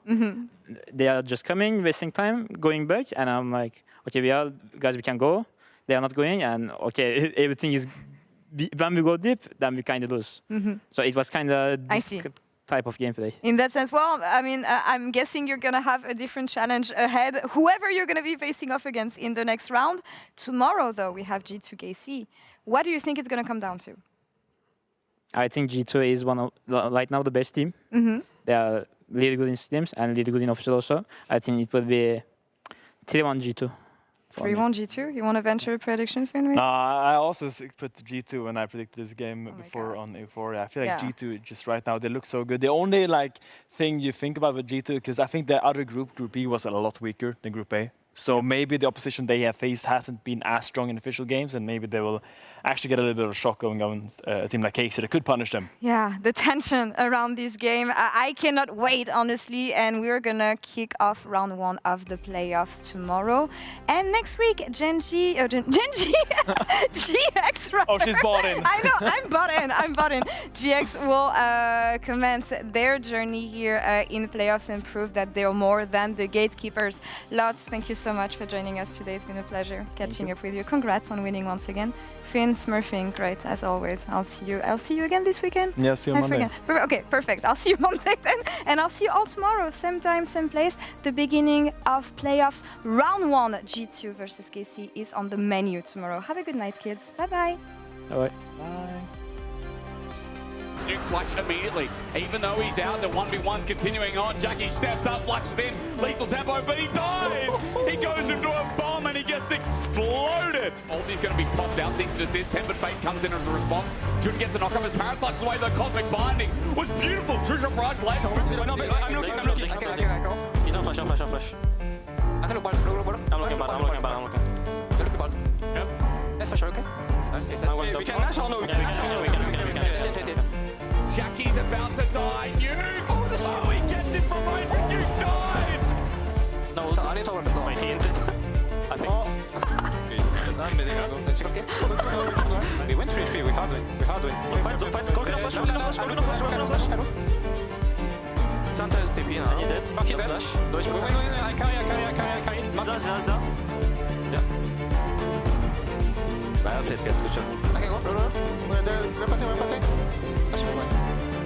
The drinks are getting cooked by my ult actually. Holy shit, the numbers I have on my screen. Okay, they are looking on you. Yeah, please, good for us. I'm coming. I will. Can you... It's in. I'm coming. Talja. Oj. Dåligt crash. Jag ska kolla saker. Nej, killen. Nej, det är hade du flash? I'm not there anymore, guys, okay?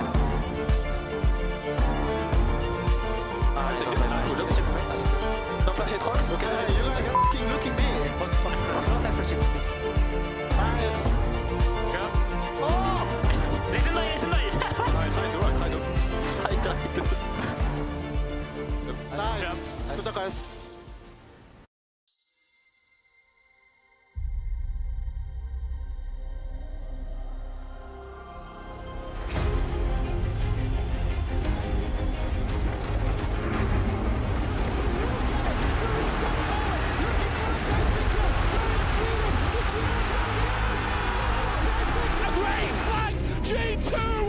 perfect team fight. They take it all. Here comes the Crow's storm. Knock back, instant combo, person crushed. Oh my God! Claps, everybody. You know the story. You know the legend.